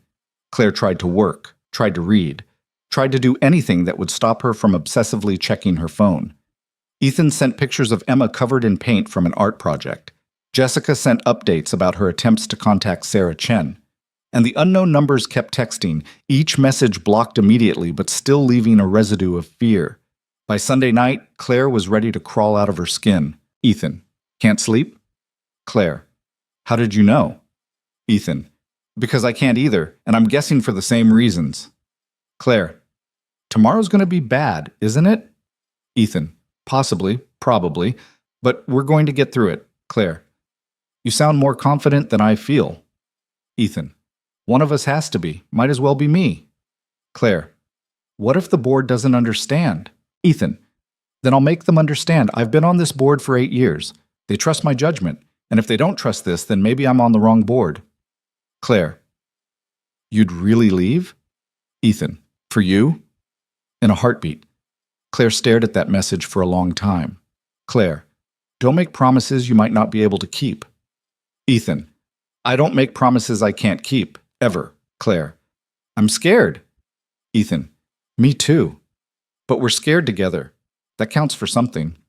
Claire, does it? Ethan, it does to me. She fell asleep with her phone in her hand, Ethan's last message still on the screen. Monday morning arrived with all the subtlety of a freight train. Claire, dressed in her most severe suit, pulled her hair into a tight bun and put on makeup like war paint. If she was going to face whatever today brought, she was going to look professional doing it. The office felt different when she arrived. People were clustered in groups, voices low, glancing toward the executive floor. Something had already happened. Jessica met her at the elevator. We have a problem. What kind of problem? The kind where someone leaked that you and Ethan are involved and now everyone's talking about it. Jessica pulled her into an empty conference room. It hit the rumor mill about an hour ago. No idea who started it, but everyone knows. Claire's stomach dropped. Everyone? Everyone, including HR. I heard they called Ethan in first thing this morning. He was supposed to tell the board first, control the narrative. Yeah, well, someone beat him to it. Jessica pulled out her phone, and I'd bet my entire paycheck it was Vanessa. Before Claire could respond, her phone rang. Ethan's name on the screen. Hello? My office. Now. His voice was clipped, professional. We need to talk. The line went dead. Claire looked at Jessica. This is bad. Go. I'll keep an ear out for more gossip. The walk to the executive floor felt like walking to an execution. People stopped talking when she passed, stared, whispered. By the time she reached Ethan's office, her hands were shaking. He was standing by the window, his back to the door. Close it. She did.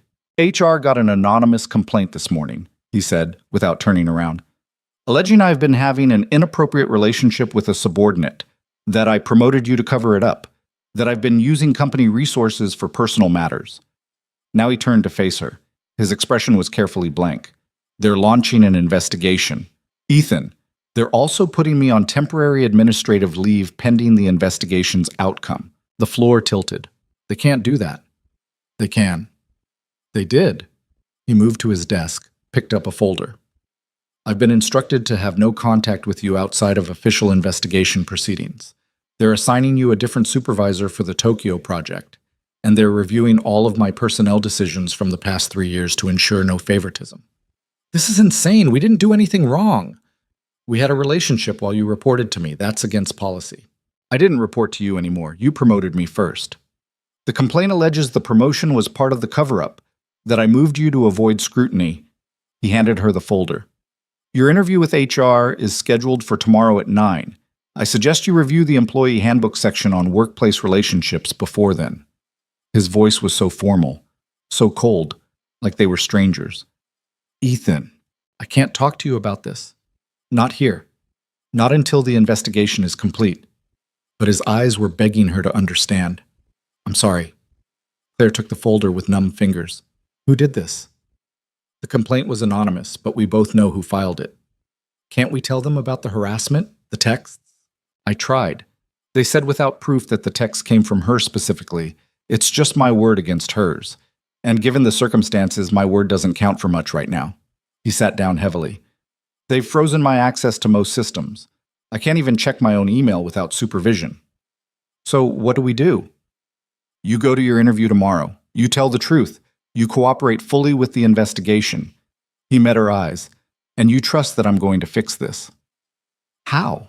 I don't know yet, but I will. He stood. You should go. People are watching, and we can't afford to give them anything else to talk about. Claire wanted to argue, wanted to stay and fight and refused to let Vanessa win, but Ethan's expression was firm, final. She left without another word. The day spiraled downward from there. By lunch, the entire office knew about the HR investigation. By 2 p.m., someone had leaked it to a business blogger who posted a blind item about a major CEO under investigation for workplace impropriety. By 4, Claire's new supervisor, a stern woman named Patricia, who looked at her like she was a walking lawsuit, had reassigned half her Tokyo project responsibilities to other team members. Jessica found her at 5, sitting alone in her office, staring at nothing. Okay, I have good news and bad news. Bad news first. Vanessa's been meeting with board members all day. Private meetings. No idea what she's saying, but it can't be good. And the good news? Sarah Chen responded to my message. She wants to talk to you. Tonight, if possible. Claire looked up. Really? Really? She said she's been waiting for someone to finally stand up to Vanessa. She's willing to share her story, on the record. Jessica leaned against the desk. This could be the ammunition we need. Ethan said we need proof the texts came from Vanessa. Sarah might have that proof, or at least corroboration that this is Vanessa's pattern. Jessica pulled out her phone. I can set up a call for tonight. Are you in? Claire thought about Ethan's instruction to cooperate with the investigation, to let him handle it. Then she thought about Vanessa meeting with board members, poisoning them against Ethan, against her. Set it up, she said. I want to hear what Sarah has to say. The video call with Sarah Chen happened at 8 p.m. Jessica sat next to Claire in her apartment, both of them staring at the laptop screen as Sarah's face appeared. She was younger than Claire expected, maybe 35, professional, tired. Thank you for agreeing to talk to us, Claire said. I should thank you. When I heard Vanessa was pulling the same thing again, I knew I had to say something. Sarah settled into her chair. How much do you know about what happened with me? Just that there was a complaint, sexual harassment, hostile work environment. That's the sanitized version. Sarah's expression hardened. The real version is that Vanessa and I worked together at a consulting firm. She was my supervisor. We became friendly, then more than friendly. I thought we were dating. Turns out she was using the relationship to control me. Claire's chest tightened. What do you mean? She'd make decisions about my projects, my assignments, my career, all under the guise of helping me. Then when I tried to end things, she threatened to tell the firm I'd been sleeping with her for preferential treatment, that I'd initiated everything, that I was using her. That's horrible, Jessica breathed. It gets worse. When I went to HR, she produced emails I'd sent her, taken completely out of context, made it look like I was obsessed with her, stalking her. They settled with me to make it go away, but it destroyed my reputation. I had to leave the industry entirely. And Vanessa faced no consequences? None. She moved to another firm, then another, building her career while mine ended. Sarah leaned closer to the camera.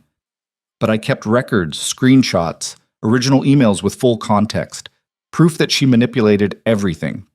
Claire's heart raced. Would you be willing to share those? With the right people? Absolutely. If it means stopping her from doing this to someone else. Sarah pulled out a folder. I have everything, including text messages from burner phones she used to harass me after I left. Different numbers, but the same phone. I had a tech friend trace them. The same phone she's probably using now, Jessica said. Probably. Vanessa's not creative. She uses the same playbook every time. Sarah looked directly at Claire. If you're going through something similar, you need to document everything. Save every message, every email, every interaction. Build your own case before she can build one against you. They talked for another hour. Sarah shared her files, explaining the patterns, the manipulation tactics, the way Vanessa isolated her targets before turning on them. By the time the call ended, Claire had a folder full of evidence and a plan forming in her mind. We need to get this to Ethan, she said. We need to get this to the board, Jessica corrected. Directly, before Vanessa can spin it. How? Ethan's on leave. We don't have access to board members. Jessica grinned. No, but Marcus from legal does. And Marcus owes me a favor. Claire looked at her friend. What kind of favor? The kind where I didn't tell anyone he was dating the IT director when it was against policy. The kind where he'll definitely help us take down Vanessa if it means protecting Ethan. It was risky. Possibly stupid. Definitely outside proper channels. But Vanessa had started this fight. and Claire was done playing defense. "Call Marcus," she said. "Tell him we need to meet. Tonight." Jessica was already dialing. Marcus agreed to meet them at a bar 2 blocks from the office. He arrived looking nervous, ordered a scotch, and listened to their entire story without interrupting. When they finished, he sat back and let out a low whistle. This is either going to save Ethan's career or get all of us fired. "So you'll help?" Claire asked. "I'll do better than help. I'll bring this directly to the board chairman, tomorrow morning, before Vanessa can do any more damage." He looked at the folder Sarah had sent. "But you need to be prepared for fallout. Vanessa's not going to take this quietly." "Let her make noise," Claire said. "We have proof now, actual proof." "We do. But corporate investigations move slowly. Even with this evidence, HR might take weeks to conclude anything." "So what do we do in the meantime?" Marcus finished his drink. "You survive your interview tomorrow. You stay professional. You don't give them any reason to doubt your story." He stood. "And you trust that Ethan's smarter than all of us combined. If anyone can navigate this, it's him." That night, Claire lay awake knowing she'd crossed a line. Ethan had told her to let him handle it, to cooperate with the investigation, to wait. Instead, she'd gone behind his back, built a case without him, taken matters into her own hands. He was either going to be grateful or furious, possibly both. Her phone buzzed. She grabbed it, hoping for Ethan. It was another unknown number. Unknown. "You're making this worse for both of you. He's going to lose everything because of you. Walk away now, while you still can." Claire stared at the message. Then she took a screenshot, added it to the evidence folder, and blocked the number. She was done being scared. Tomorrow, she'd face HR. And then she'd face Vanessa. One way or another, this was ending. The HR office was smaller than Claire expected. Just a conference room with beige walls and a table that had seen better days. 2 people sat across from her, a woman named Linda, who looked like she'd rather be anywhere else, and a man introduced as Derek from the company's legal team. "Thank you for coming in, Ms. Monroe," Linda said, opening a folder. "This shouldn't take long. We just need to clarify some details about your relationship with Ethan Calloway." Claire's hands were folded in her lap, nails digging into her palms. "What would you like to know?" "Let's start with when the relationship began." "Last week, Friday night." Linda's eyebrows rose. "That's very recent." "Yes." "And prior to that, your relationship was strictly professional?" "Yes." Derek leaned forward. "Ms. Monroe, we have reports that you and Mr. Calloway have been involved for significantly longer, that the promotion you received was compensation for maintaining a personal relationship. That's not true. Then why were you promoted so suddenly, and why to a position you had no prior experience in?" Claire took a breath. "I'd been managing preliminary work on the Tokyo expansion for 6 months. The promotion made sense from a project continuity standpoint. Ethan recommended me because I knew the work better than anyone else." "Ethan," Linda repeated. "You call him Ethan." "That's his name. Most assistants refer to their supervisors more formally. I wasn't his assistant anymore when we started dating. The promotion happened first, deliberately, to avoid exactly this kind of conflict." Derek made a note. "Tell us about the incident with Mr. Calloway's laptop." Claire's stomach clenched. "What about it?" "You accessed private files without authorization, files that contain personal photographs. Shortly after, you were promoted and transferred. That's quite a coincidence. I was working on a presentation. The sync failed. I accidentally opened the wrong folder." She kept her voice steady. "I signed an NDA about it. The matter was resolved." "Was it? Or was the NDA leverage, a way to ensure your silence about the relationship?" "There was no relationship at that time." "So you expect us to believe that you accidentally saw compromising photos of your supervisor, signed a confidentiality agreement, got promoted immediately after, and only then started dating him?" Derek's tone was skeptical. "That's asking us to accept a lot of coincidences." "It's the truth." Linda exchanged a look with Derek. "Miss Monroe, someone filed a complaint alleging that Mr. Calloway has been using his position to pursue inappropriate relationships with subordinates, that he has a pattern of this behavior. We need to investigate thoroughly." "Who filed the complaint?" "That's confidential." "Was it Vanessa Whitmore?" Silence. Linda's expression flickered. "Why would you think that?" "Because she's been harassing me, sending threatening texts from multiple numbers, trying to sabotage my work. She's Ethan's ex-girlfriend, and she's doing everything she can to destroy what we have. Derek sat back. Those are serious allegations. Do you have proof? I have the text messages, screenshots, all saved and documented. Claire pulled out her phone. I can show you right now. Linda held up a hand. That's not necessary at this moment, but we'll need you to submit those as part of your formal statement. I will. And I have more than that. Claire's heart was racing, but she kept going. I have testimony from another woman Vanessa did this to before. Someone she harassed and manipulated until they left their job. Someone who has proof that Vanessa uses the same tactics repeatedly. Derek and Linda exchanged another look.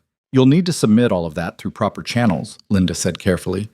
But for now, let's focus on your relationship with Mr. Calloway. When exactly did romantic feelings develop? Claire answered their questions for another 40 minutes. When did she first find Ethan attractive? Whether he'd ever made advances before the promotion, whether she felt pressured or coerced in any way, whether she'd witnessed him behaving inappropriately with other employees. By the time they finally let her go, she felt wrung out and raw. Jessica was waiting outside the conference room. How bad? Bad. They think the promotion was payment for keeping quiet about the photo. They think we've been involved for months. Claire slumped against the wall. Did Marcus talk to the board chairman? He tried. The chairman is in meetings all morning, but Marcus got the evidence folder to his assistant with a note saying it's urgent. Jessica checked her watch. He should see it by noon. And then what? Then hopefully he realizes Vanessa's been playing everyone and this whole investigation gets redirected where it belongs. Claire wanted to believe that, but hope felt dangerous right now. She made it back to her office and tried to focus on work, tried to review reports and respond to emails and pretend her entire career wasn't hanging by a thread. At 11:30, her phone buzzed with a text from an unknown number. She almost blocked it automatically, then saw the message preview. Unknown. This is Ethan. They took my phone, using Emma's iPad. Can't talk long. How did the interview go? Claire's hands shook as she typed back. Claire. They think we've been together for months, think the promotion was a cover-up. Ethan. I know, they asked me the same questions. Claire. Whatever happens, tell the truth. Don't lie to protect me. Claire. I'm not lying, I'm telling them exactly what happened. Ethan. Good, that's all we can do. Claire. Marcus is taking Sarah Chen's evidence to the board chairman. We have proof Vanessa's done this before. The typing indicator appeared, disappeared, appeared again. Ethan. You went to Sarah Chen? Claire. Jessica found her. She wanted to help. Ethan. Claire, I told you to let me handle this. Claire. You were on leave. You couldn't do anything, so I did. Ethan. By going behind my back? Claire. By fighting for us. Someone had to. Another long pause. Ethan. We'll talk about this later. I have to go. Emma's school is calling. The message thread went dark. Claire stared at her phone, feeling sick. He was angry. She could tell even through text. But what was she supposed to do? Sit around and wait while Vanessa destroyed everything? Claire Monroe?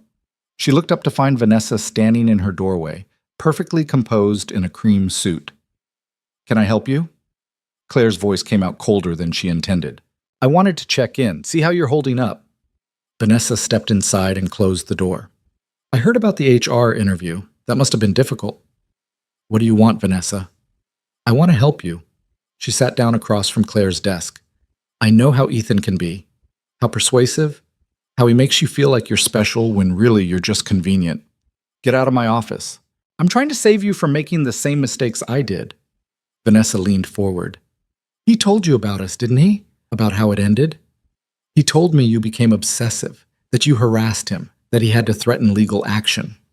Vanessa's smile was pitying. Is that what he said? Interesting, because that's not how I remember it. I don't care how you remember it. You should, because in a few weeks, you're going to be exactly where I was. Discarded, replaced, wondering how you let yourself believe his lies. She stood. The photo you saw? I took that. During a weekend we spent together in the Hamptons. He told me he loved me, that we had a future. Then Monday morning he ended it and acted like I meant nothing. Claire's chest tightened, but she kept her expression neutral. You're lying. Am I? Ask him about the Hamptons. About August 2019. about all the promises he made. Vanessa moved toward the door. Or don't. You'll figure it out eventually. They always do. She left before Claire could respond. Claire sat frozen, Vanessa's words echoing in her head. The Hamptons. August 2019, the date on the photo folder. Ethan had said it was casual. One night, someone he barely knew. But Vanessa was saying they'd spent a weekend together, that he'd made promises. One of them was lying. Her phone rang. Marcus. Claire, we have a problem. What kind of problem? The board chairman looked at Sarah Chen's evidence. He's calling an emergency board meeting for this afternoon. Both you and Ethan need to be there. I thought Ethan was on leave. He was. The chairman just reinstated him pending the meeting outcome. But Claire... Marcus paused. Vanessa's going to be there too. She's demanding the right to defend herself against Sarah's allegations. Can she do that? The chairman thinks it's fair, and honestly, it might work in our favor.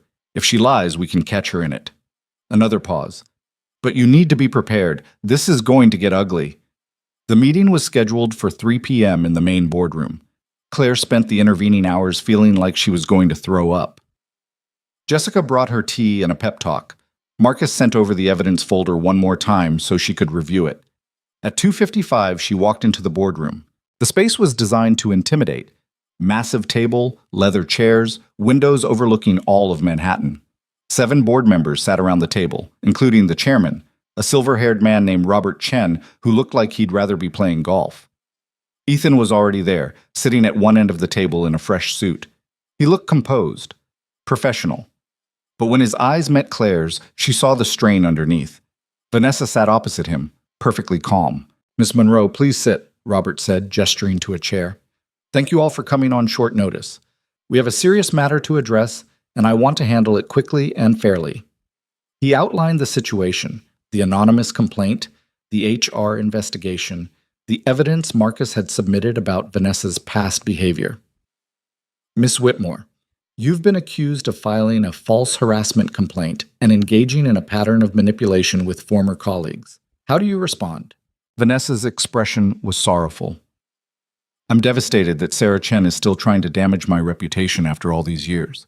What happened between us was unfortunate, but it was also entirely consensual until she decided she wanted more than I could give her. That's not true, Claire said. You weren't there, Ms. Monroe. You don't know what happened. I know what Sarah told me. I know about the emails you took out of context, the harassment from burner phones, the way you twisted everything to make yourself look like the victim. Sarah was unstable. Everyone at our firm knew it. That's why the settlement included a confidentiality clause to protect both of us from further damage. Robert held up a hand. Let's table that for a moment. Mr. Calloway, what's your response to the complaint filed about your relationship with Miss Monroe? Ethan's voice was steady. Claire and I began a romantic relationship last Friday. Prior to that, our relationship was strictly professional. I promoted her because she earned it, not because of any personal involvement. And the incident with the laptop, the private photo, was an accident. Claire was working late on a presentation. A sync error opened a folder she had no reason to access. I overreacted out of embarrassment. The NDA was precautionary, nothing more. Vanessa laughed. Actually laughed. You expect them to believe that? That she just happened to see your private photos, and then you just happened to promote her, and then you just happened to start dating? Yes, Ethan said flatly, because that's what happened. Or maybe you've been involved with her for months. Maybe you promoted her to cover it up. Maybe the whole thing is exactly what it looks like. A powerful man abusing his position to pursue a subordinate. I never abused anything. No? Then explain why Claire had access to your private laptop, why she was working in your office late at night. Why? Because I trusted her. Ethan's composure cracked. Because in 3 years, she never once violated that trust. She worked harder than anyone in this company. She earned everything she got. And yes, I developed feelings for her, but I never acted on them while she reported to me. Never. The room was silent. Robert looked at Claire. Miss Monroe, is that accurate? Yes. Ethan never made any advances while I was his assistant. He was completely professional, always. She took a breath. But Vanessa knew I had feelings for him. She's been trying to use that against me since she arrived. That's absurd. Is it? Claire pulled out her phone. Because I have 23 text messages from unknown numbers, all sent in the last week, all threatening me, all telling me to stay away from Ethan or I'd regret it. She pulled up the screenshots and passed her phone to Robert. He scrolled through them, his expression darkening. These are disturbing. They're also untraceable, Vanessa said smoothly. Anyone could have sent them. You can't prove I was involved. Actually, we can, Marcus said from the doorway. Everyone turned to look at him. He held up his own phone. Sarah Chen's tech friend traced the metadata on the messages she received 2 years ago. Same device signature, same IP address patterns. And this morning, I had our IT department analyze Claire's messages. Same signature. Vanessa's face went white. The messages came from a phone registered to a shell company, Marcus continued. A company that Vanessa Whitmore is listed as the sole director of. We have the registration papers. Want me to show them? Robert's expression was thunderous. Ms. Whitmore, is this true? I can explain. I don't want explanations. I want the truth. Did you send those messages? Vanessa looked around the room like a trapped animal. Then her mask slipped entirely. Fine. Yes, I sent them, but only because I was trying to protect this company from making a terrible mistake. By harassing an employee? By exposing the truth. Ethan has a pattern of this. He gets involved with women who work for him, makes promises, then discards them when someone new comes along. It happened to me, it happened to Sarah, and it's happening to Claire right now, but she's too infatuated to see it. Ethan stood. That's enough. Is it? Tell them about the Hamptons, Ethan. Tell them about the weekend we spent together, about how you said you could see a future with me, about how you introduced me to your parents and your daughter and then cut me off completely the following week, because you showed up at my apartment uninvited. You called my daughter's school pretending to be her mother.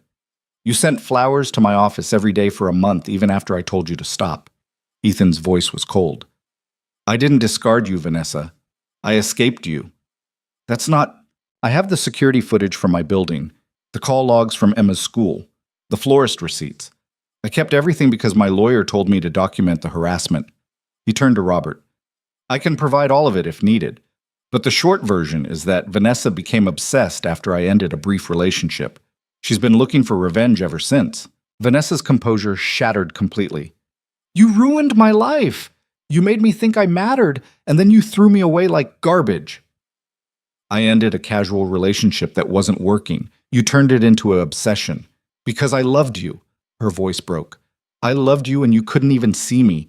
You were already looking at her, your precious assistant who followed you around like a lost puppy. The silence in the room was deafening. Robert stood. Ms. Whitmore, your contract with Callaway Industries is terminated effective immediately. You'll be escorted from the building and banned from the premises. If you attempt any further contact with Mr. Callaway or Miss Monroe, we will pursue legal action. You can't do this. I can, and I am. Security will meet you at your office. He gestured to the door. This meeting is over for you. Vanessa looked around the room wildly, then her eyes landed on Claire. This isn't over. You think you've won, but you haven't. He's going to break your heart just like he broke mine. I don't think so, Claire said quietly. Because unlike you, I actually know him, and I'm not trying to turn him into someone he's not. Vanessa opened her mouth to respond, but security appeared in the doorway. She let them escort her out, her heels clicking against the floor like a countdown. When the door closed behind her, Robert sank back into his chair. Well, that was dramatic. Nervous laughter rippled around the table.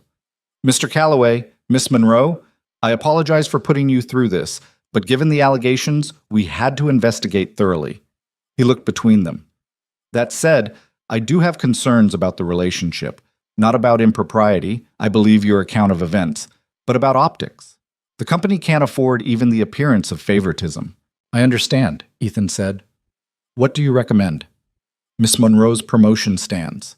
But going forward, she reports directly to the board on the Tokyo project, not to you. That creates a clear separation of authority. And you'll both need to sign updated ethics agreements acknowledging the relationship and agreeing to recuse yourselves from any decisions involving the other. That's fair, Claire said. Good. Then this matter is closed. Miss Monroe, you can return to your regular duties immediately. Mr. Callaway, your leave is ended. Welcome back. Robert stood. And both of you, try not to create any more drama for at least a few months. My blood pressure can't take it." The board members filed out, leaving Claire and Ethan alone in the massive room. They stared at each other across the table. "You went to Sarah Chen," Ethan said finally. "I did. After I told you to let me handle it." "You couldn't handle it. You were on leave. So you decided to build a case without me, to contact my ex-girlfriend's former victim, to involve Marcus and Jessica, and who knows who else." His voice wasn't angry exactly, just tired. "Claire, I appreciate what you were trying to do, but you should have talked to me first." "When?" "You couldn't communicate with me. You were banned from contact." She stood. Someone had to do something. Vanessa was winning. And what if Sarah's evidence hadn't panned out? What if Vanessa had found a way to discredit her? You could have made everything worse. But I didn't. I made it better. I saved both of our jobs. We don't know that. Maybe Marcus would have found the same evidence. Maybe the board would have investigated Vanessa independently. He moved around the table toward her. "The point is, you didn't trust me to handle it." "I did trust you. Claire swallowed hard. "I couldn't sit there and do nothing while she destroyed us. I had to fight back." Ethan stopped in front of her. "I know, and part of me is grateful, but part of me is frustrated that you felt like you had to do it alone.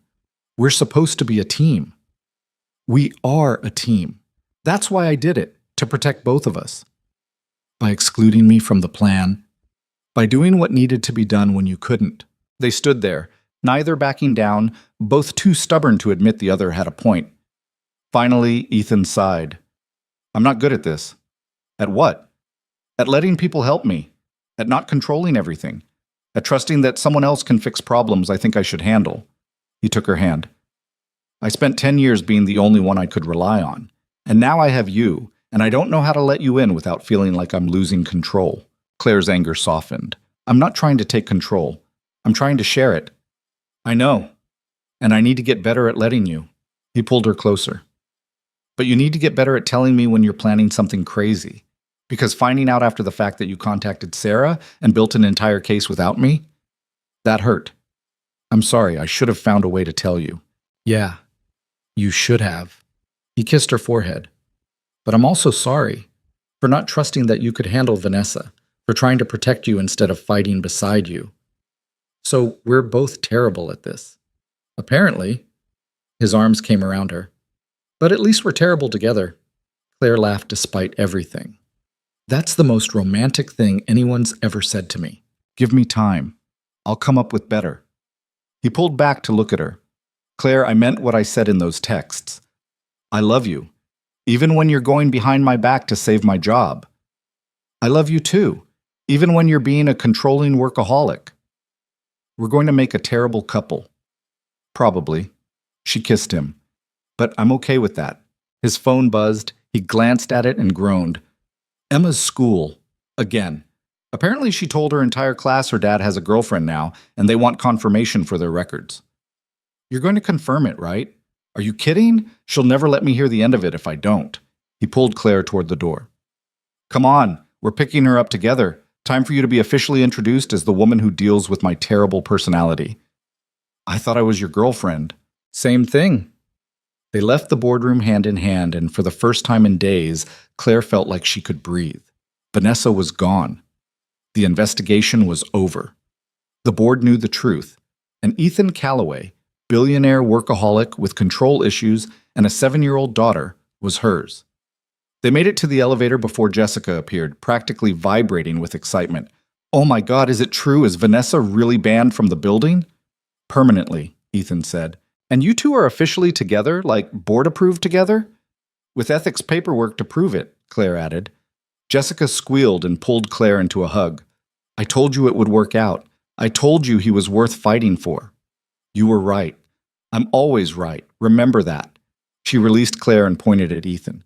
"And you, don't screw this up. She's the best thing that's ever happened to you." "I'm aware." "Good. Now go pick up your kid and be adorable together. I'll handle the office gossip." She disappeared down the hallway, already pulling out her phone. In the elevator, Ethan pulled Claire close. "Fair warning, Emma's going to have a million questions, and my mother is going to want to have you over for dinner, and the entire office is going to be watching us constantly. I can handle it. Can you? Because this is real now. No more hiding, no more pretending. Everyone's going to know. Claire thought about the past week, the fear, the fighting, the moments when she'd almost walked away. Then she thought about Ethan reading to Emma with glow stars overhead, about his admission that he'd been in love with her for years, about the way he'd fought for them even when everything seemed impossible. I can handle it, she said again, as long as you're with me. Always, he promised.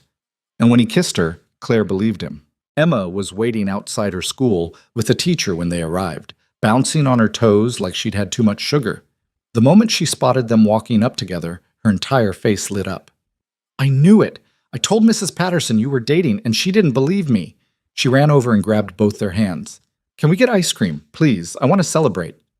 Celebrate what exactly? Ethan asked, though he was already smiling. You being happy. You've been grumpy for forever. But now you smile at your phone and you hum when you make coffee and you're not grumpy anymore. Emma looked up at Claire. That's because of you, right? Claire's throat tightened. I don't know about that. I do. Daddy's always grumpy when he's alone too much. Grandma says he needs people, but he's bad at letting them in. Emma swung their joined hands. So, can we get ice cream or not? Ethan sighed. You're manipulating me. Is it working? Unfortunately, yes. They ended up at a small ice cream shop 2 blocks from the school. Emma ordered something with gummy bears and sprinkles that looked like a crime against dessert. Claire got vanilla. Ethan got nothing, claiming he'd just steal bites from both of them. That's not how it works, Emma informed him seriously. You have to order your own. Where's the fun in that? Grandma's right. You're impossible. But she was grinning as she said it. They sat at a small table by the window, Emma chattering about her day between bites of ice cream. She'd gotten an A on her spelling test. Her friend Madison had brought a hamster for show and tell. And apparently there was drama involving who got to be the line leader. Claire listened and watched Ethan watch his daughter, his expression soft in a way she'd never seen at the office. This was who he really was when the walls came down. Not the billionaire CEO, not the controlled strategist, just a dad who loved his kid and stole ice cream when she wasn't looking. Claire, do you have any kids? Emma asked suddenly. No, I don't. Do you want kids? Emma, Ethan said. That's personal. What? I'm just asking. She turned back to Claire. Do you? Claire hesitated. This felt like a test, though she wasn't sure what the right answer was. I think so. Someday. If I met the right person. Emma nodded like this was very important information. Okay, good. Because if you and Daddy get married, I don't want to be an only child forever. Madison has 3 siblings, and she says it's annoying, but also kind of fun. Ethan choked on the ice cream he'd just stolen. We're not, he coughed. Emma, Claire and I just started dating. Nobody's talking about marriage. Why not? You're old. You should probably hurry up. I'm 32. That's basically ancient. Emma turned to Claire very seriously.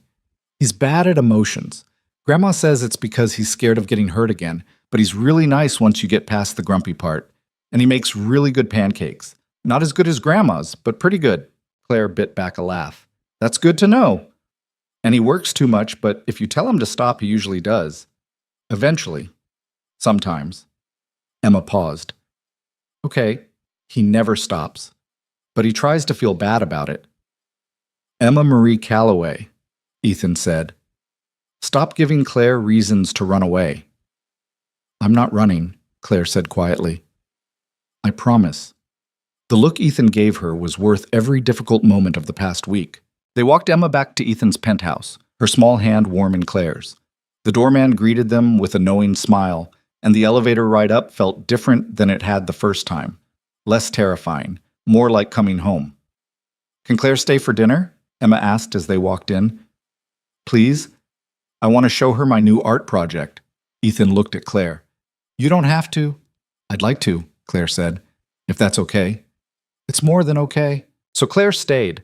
She sat on the floor of Emma's room while the 7-year-old showed her every drawing, every craft project, every treasured possession with the intensity of a museum curator. She listened to stories about school and friends, and the hermit crab Emma desperately wanted but wasn't allowed to have. Why not? Claire asked. Because Daddy says pets are a lot of responsibility, and I need to prove I can take care of things first. Emma pulled out a stuffed bunny. So I've been taking care of Mr. Hopscotch for 3 months. I brush him every day and make sure he has water. Mr. Hopscotch is stuffed, Ethan said from the doorway. He doesn't need water. You might get thirsty. You don't know. Emma hugged the bunny protectively. I'm being responsible. You're being ridiculous, but I love you anyway. He checked his watch. Dinner in 20 minutes. Go wash your hands. Emma ran off, leaving Claire and Ethan alone. She's amazing, Claire said. She's exhausting. But he was smiling. And she already loves you, which is both wonderful and terrifying. Why terrifying? Because if this doesn't work out, I'm not the only one who gets hurt. He pulled Claire to her feet. She's already planning our wedding, apparently. I heard. Very efficient of her. Claire, I'm serious. Emma doesn't get attached to people easily. But when she does, it's permanent. If you're not ready for that, I'm ready. Claire cut him off. I'm not going anywhere, Ethan. I meant what I said in the elevator. I'm in this. He kissed her, gentle and grateful. Good. Because I don't think I could let you go even if I wanted to. Dinner was chaos in the best way. Emma insisted on helping cook, which meant flour everywhere and vegetables cut into questionable shapes. Ethan narrated the process like he was hosting a cooking show, making Emma giggle.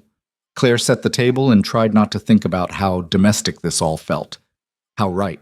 They ate pasta with slightly burned garlic bread and vegetables that Emma had cut into abstract shapes. The conversation flowed easily, punctuated by Emma's observations about everything from her teacher's new haircut to whether aliens probably existed. They definitely exist, Emma declared. The universe is too big for us to be alone. Sound logic, Ethan agreed. Thank you. I'm very smart. She turned to Claire. Do you believe in aliens? I think it's possible. The universe is pretty big. See, Daddy, Claire agrees with me. That means I'm right. That's not how science works. It's how my science works. After dinner, Emma had to do homework. Math problems that she dramatically declared were impossible until Claire showed her a trick for solving them. Then bedtime became a negotiation that Ethan clearly lost because Emma managed to extend it by 20 minutes through sheer persistence. Finally, after stories and teeth brushing and one more glass of water, Emma was asleep in her glow-star bedroom. Ethan closed her door quietly and leaned against it. I'm sorry. She's usually not that manipulative. That's a lie. She's always that manipulative. Claire smiled. I love her. You've known her for 3 hours total. And I love her. She's smart and funny, and she has your eyes. Claire stepped closer. And she's right. You do work too much. I'm working on it. Are you? Ethan pulled her into his arms. I took the whole day off today. That's progress. One day in how many years? Don't ruin the moment with facts. Claire laughed and let him kiss her. They ended up on the couch again, the city sparkling below them, talking about nothing and everything. Ethan told her about building the company from nothing, about the mistakes he'd made, about the divorce that had shattered him and made him close off for years. I told myself it was better to be alone, he said quietly. Safer. Emma and I didn't need anyone else. We were fine. Were you? No, but I convinced myself we were. His hand found hers. Then you showed up for that interview and you were nervous and brilliant and you had coffee stains on your sleeve. And I thought, this one I have to keep at a distance. Why? Because I knew, even then, that if I let you in, you'd wreck me completely. He kissed her knuckles. And I was right. I haven't wrecked you. You've wrecked every defense I spent years building. You've made me want things I swore I'd never want again. You've turned my carefully controlled life into chaos. He smiled. Best decision I ever made. They talked until midnight when Claire reluctantly said she should go home. Ethan called her a car and walked her down to the lobby, stealing kisses in the elevator like teenagers. Come back tomorrow, he said. For dinner. Emma will ask anyway. I have to work sometime. Bring your laptop. Work from here. I won't distract you. You're distracting me right now. Only a little. He kissed her one more time. Tomorrow, Claire. Promise me. Tomorrow, she agreed. The next few weeks settled into a rhythm that felt almost normal. Claire worked on the Tokyo project, now reporting directly to the board, which was actually less stressful than she'd expected. Patricia, her temporary supervisor, turned out to be demanding but fair. The project was progressing ahead of schedule. At the office, people stared, whispered, gossiped. Claire heard snippets of conversation in the break room about how she'd landed the billionaire and whether it was really true love or just opportunism. Jessica shut down the worst of it with a glare that could melt steel, but the rumors persisted. Let them talk, Ethan said when Claire mentioned it. They'll get bored eventually. And if they don't, then they don't. I'm not hiding you, not anymore. He proved it by having lunch with her in the building cafeteria, where everyone could see, by walking her to her car in the parking garage, by keeping a photo of her and Emma on his desk that made visiting clients do double takes. The board's ethics paperwork meant they couldn't work directly together anymore, but they made it work. Ethan would text her random questions about projects that had nothing to do with her department, just as an excuse to talk. She'd stop by his office with coffee and pretend it was a coincidence. Emma became the center of their routine. Claire started coming to dinner 3 or 4 nights a week. She helped with homework and listened to elaborate stories and learned that glow stars were the most important decoration in any bedroom. You're really good with her, Maggie said one evening when she stopped by with food. Natural. I just listen to her. She makes it easy. Not everyone does. Ethan's dated exactly 2 people since the divorce. Emma hated both of them. She has very strong opinions about who belongs in her dad's life. Maggie smiled. But with you, she lit up immediately. That means something. It meant Claire was falling in love not just with Ethan, but with his entire life. The messy, complicated, wonderful reality of it. But not everything was smooth. They fought about stupid things. Ethan's tendency to work until midnight, Claire's habit of not asking for help when she needed it, whose turn it was to pick up Emma from school. The fights were brief and never quite solved the underlying issues, but they learned to navigate around each other's rough edges. You're impossible, Claire told him after an argument about whether she needed to tell him every time she worked late. You're stubborn, he countered. We're a disaster. Yeah, he pulled her close. But we're a disaster together. A month after Vanessa was banned from the building, the Tokyo project hit a major milestone. The first partnership was signed, the contracts finalized, the timeline locked in. The board threw a celebration in the executive conference room with champagne and speeches about innovation and global expansion. Claire stood at the front of the room while the board chairman praised her work, and she felt Ethan's eyes on her from across the space, pride and love, and something that looked like awe. When the formal part ended and people broke into smaller conversations, he found her by the windows. Congratulations, he said. You earned this. We earned this. The whole team. Don't downplay it. This was you, your vision, your execution. He handed her a glass of champagne. I'm proud of you. Claire's throat tightened. Thank you. I mean it. When I promoted you, I knew you could do the work. But watching you actually do it, seeing you lead that team and solve problems and make this happen? He shook his head. You're extraordinary, Claire Monroe. Stop. People are watching. Let them. He clinked his glass against hers. To the woman who accidentally saw my private photos and somehow ended up changing my entire life. Claire laughed despite herself. That's the worst toast I've ever heard. I'll work on it. Jessica appeared at Claire's elbow, grinning. Okay, I know you're having a moment, but I need to borrow Claire for exactly 2 minutes. Ethan stepped back. She's all yours. Jessica dragged Claire to a quiet corner. Okay, so I have news. What kind of news? The kind where I might have been offered a position at our Tokyo office. Head of regional finance. It's a promotion, and it's perfect. And I'd be moving to Japan for at least 2 years. Claire's heart sank and soared simultaneously. Jessica, that's amazing. I know, and I'm terrified. And I wanted to tell you before I accepted because you're my best friend, and I can't imagine being on the other side of the world from you, but this is too good to pass up. What? Give us source. Oh, take it, Claire said firmly. Take it and don't look back. But no buts. You've been dreaming about international work for years. This is your chance. She pulled Jessica into a hug. I'll miss you like crazy, but I'll be fine. I have Ethan now, and Emma, and a job I actually like. You're sure? I'm sure. Go be amazing in Tokyo. Jessica squeezed her tight. You're the best friend I've ever had. You know that, right? Same. Now go accept that offer before they change their minds. They stood there for another moment, both trying not to cry at a work function. 2 months later, Claire stood in JFK Airport helping Jessica check her bags for her flight to Tokyo. They'd spent the previous week having every last dinner, seeing every movie, making every memory they could before the distance made it complicated. Call me when you land, Claire said for the third time. I will. And you call me when anything important happens. I don't care what time it is there. I promise. And if Ethan does anything stupid, you tell me immediately so I can yell at him from across the world. He won't. He's a man. They're all stupid sometimes. Jessica grabbed her carry-on. Take care of yourself, okay? Don't work too hard. Don't forget to eat. Don't let that man consume your entire life. I won't. And Claire? Jessica's voice softened. Be happy. You deserve it. They hugged one more time, and then Jessica was walking toward security, turning back to wave until she disappeared into the crowd. Claire stood there feeling untethered. Jessica had been her anchor for years, her sounding board, her reality check. And now she was gone. You okay? Ethan appeared beside her, Emma's hand in his. Yeah, just sad. Emma hugged Claire's waist. It's okay to be sad. Daddy says missing people means you love them. And love is always good, even when it hurts. Claire looked at Ethan over Emma's head. You say that? Sometimes I accidentally sound wise. It's rare. He pulled Claire close. Come on, let's go home. Home. When had she started thinking of his penthouse as home? The holidays came.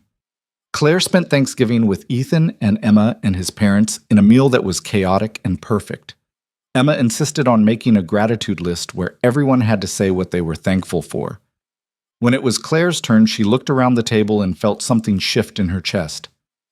I'm thankful for second chances, she said, and for people who see past the masks we wear, and for families that make room for new people.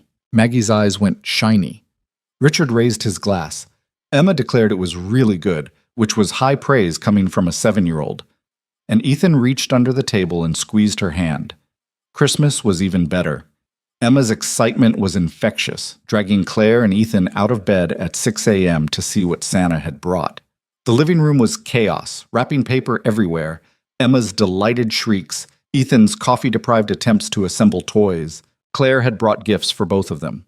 For Emma, an art set and a book about space that immediately became her new favorite thing. For Ethan, a watch he'd mentioned once in passing 3 months ago and probably forgot about. You remembered, he said, staring at it. I remember everything. I know, it's terrifying and wonderful. He kissed her in front of Emma, who made gagging noises but was grinning. His gift to her was a key.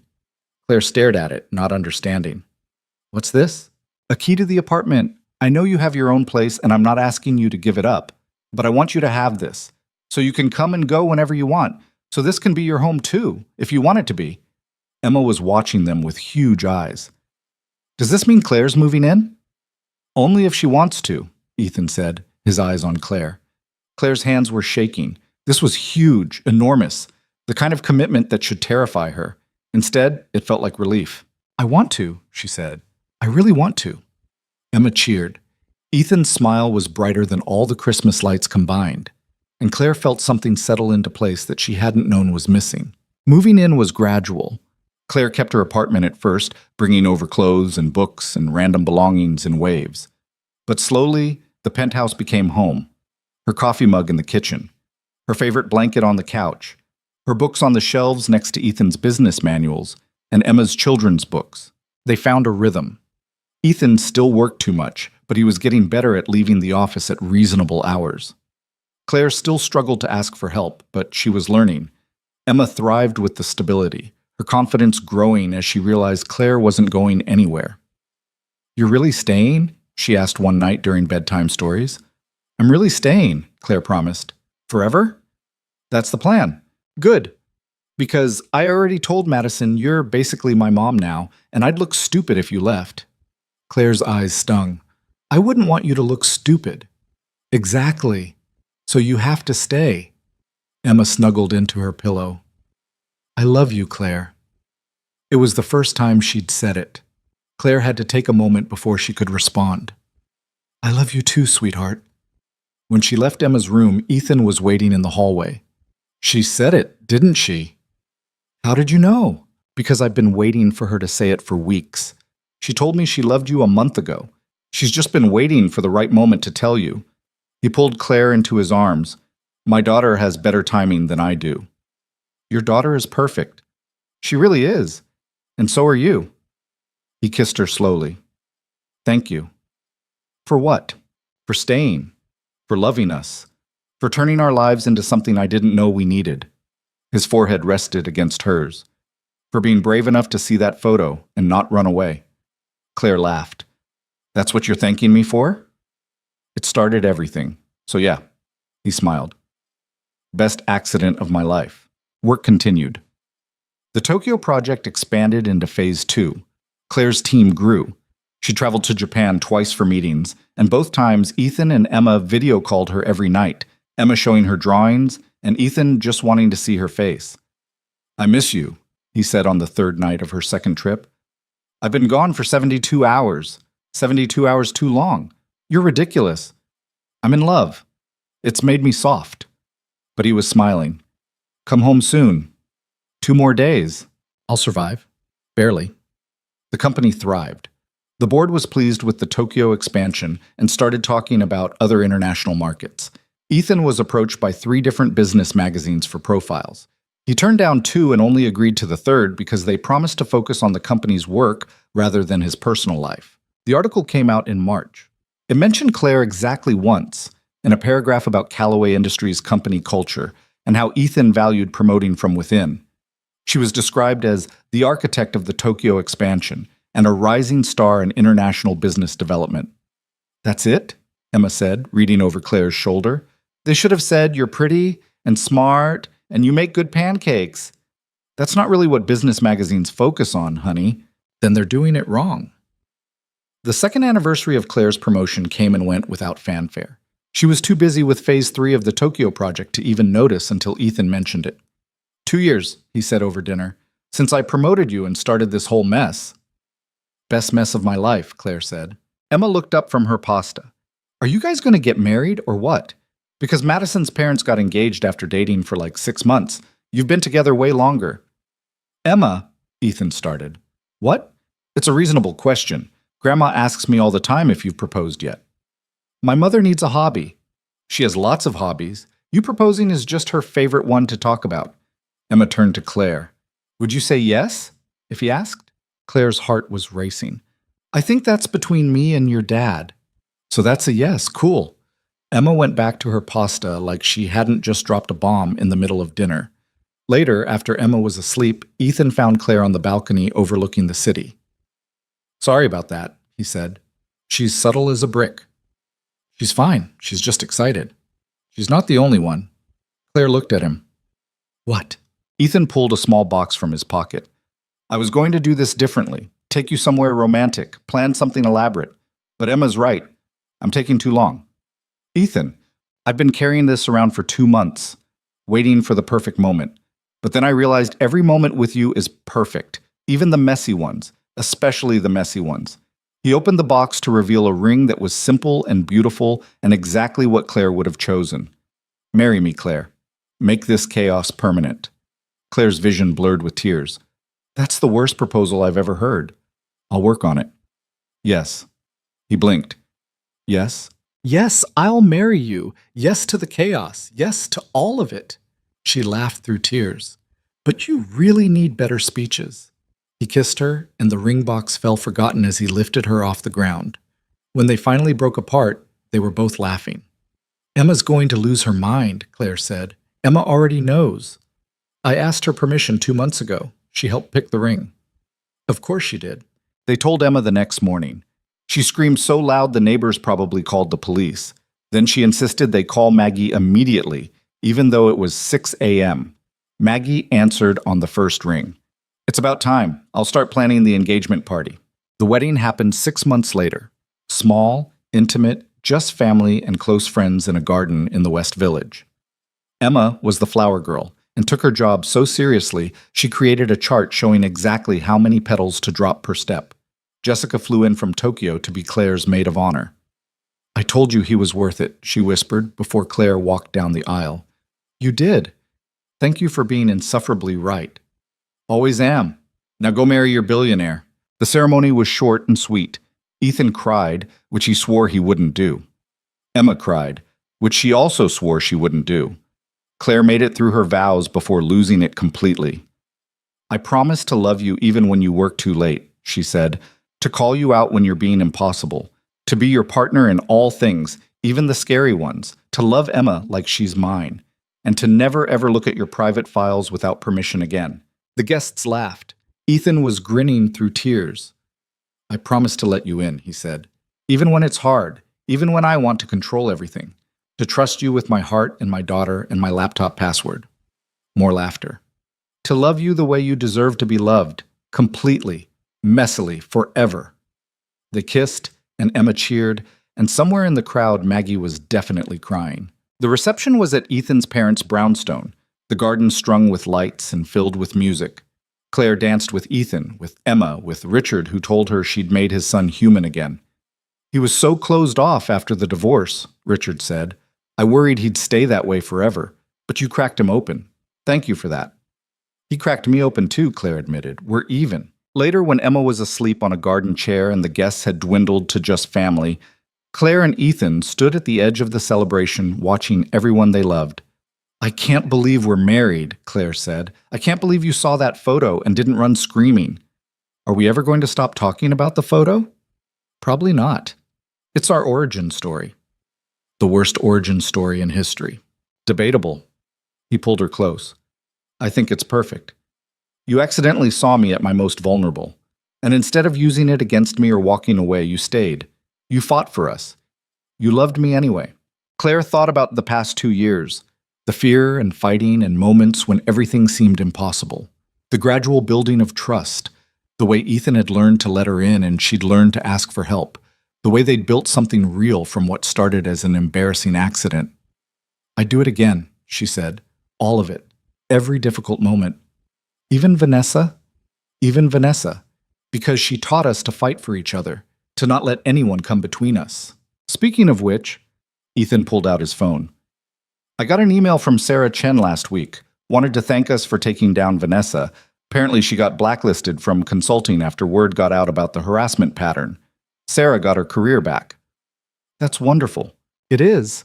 And she said something that stuck with me. She said sometimes the worst things that happen to us become the catalyst for the best things. That her experience with Vanessa, as terrible as it was, taught her to stand up for herself, to fight back. Claire understood. Like us. Like that photo. Exactly. If you hadn't seen it, I probably would have kept my distance forever, kept pretending I didn't have feelings. We'd both still be miserable and alone. So you're saying we should thank that photo? I'm saying we should stop being embarrassed about it. He kissed her softly. Our story is messy and imperfect, and it started with an accident. But it's ours, and I wouldn't change a thing. Emma stirred on her chair, mumbling in her sleep. Claire went over and smoothed her hair back, and the girl's eyes fluttered open. Is the party over? She asked groggily. Almost, sweetheart. Did you and Daddy have fun? The best fun. Good. Emma sat up, rubbing her eyes. I'm glad you married him. He's much better when you're around, less grumpy, more like a real person. Ethan appeared behind them. I'm standing right here. I know, I wanted you to hear it. Emma grinned. Now, can we go home? I want to sleep in my own bed with the glow stars. They said their goodbyes and headed back to the penthouse. They're home now, all 3 of them. Emma fell asleep in the car.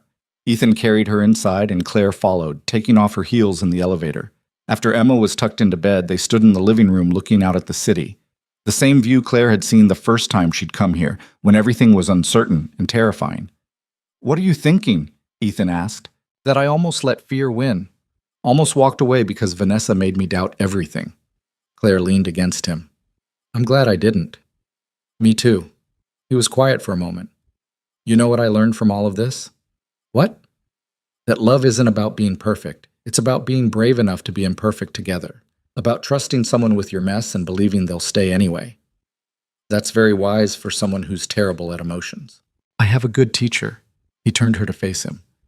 Thank you, Claire. For seeing me, for staying, for making me believe in this again. Thank you for letting me in, for trusting me with Emma, for being worth fighting for. They stood there in the quiet apartment, the city lights painting everything in soft gold. Somewhere down the hall, Emma was sleeping under her glow stars. Somewhere across the world, Jessica was probably asleep in Tokyo. Somewhere in their past, there was a laptop with a photo that had accidentally changed everything. But here, now, There was just the two of them, imperfect and messy and completely in love. "So what now?" Claire asked. "We're married, we have Emma. The Tokyo project is a success. What's next?" Ethan smiled. "Everything, whatever comes, together. That's not much of a plan. It's the only plan that matters." He kissed her, slow and deep and full of promise. "Everything else we'll figure out as we go." And they did. There were hard days ahead. Emma's middle school years that tested everyone's patience, a recession that threatened the company, family emergencies and health scares, and all the normal disasters that make up a life. But they faced it all together, learning as they went, making mistakes and fixing them, and making new ones. Claire never forgot what it felt like to stand in Ethan's office that first night, frozen with embarrassment and fear, certain she'd destroyed everything. She never forgot the choice she'd made to stay and fight instead of running away. Because that choice, that moment of bravery in the face of humiliation, had led to everything else. To love and family, and a life she'd never imagined possible. Years later, when Emma was older and asked about how her parents got together, Claire would tell her the truth. About the accident, the photo, the embarrassment, the fear. "That sounds terrible," Emma said. "It was," Claire agreed. "It was terrible and messy, and I wanted to die of embarrassment." "So why didn't you just leave?" "Because sometimes the best things start with the worst moments. Because your dad was worth fighting for. Because love isn't about perfect beginnings. It's about choosing to stay when things get hard." Emma considered this. "So you're saying I should accidentally see someone's private photos to find true love?" "Please don't." "But it worked for you." "It did, but I don't recommend it as a strategy." Emma laughed, and somewhere in another room Ethan was laughing too, probably listening. Their story wasn't conventional. It wasn't smooth or polished or the kind of thing romance novels were written about. It was awkward and messy and started with an accident that should have ended everything. But it was real. And it was theirs. And in the end, that was all that mattered.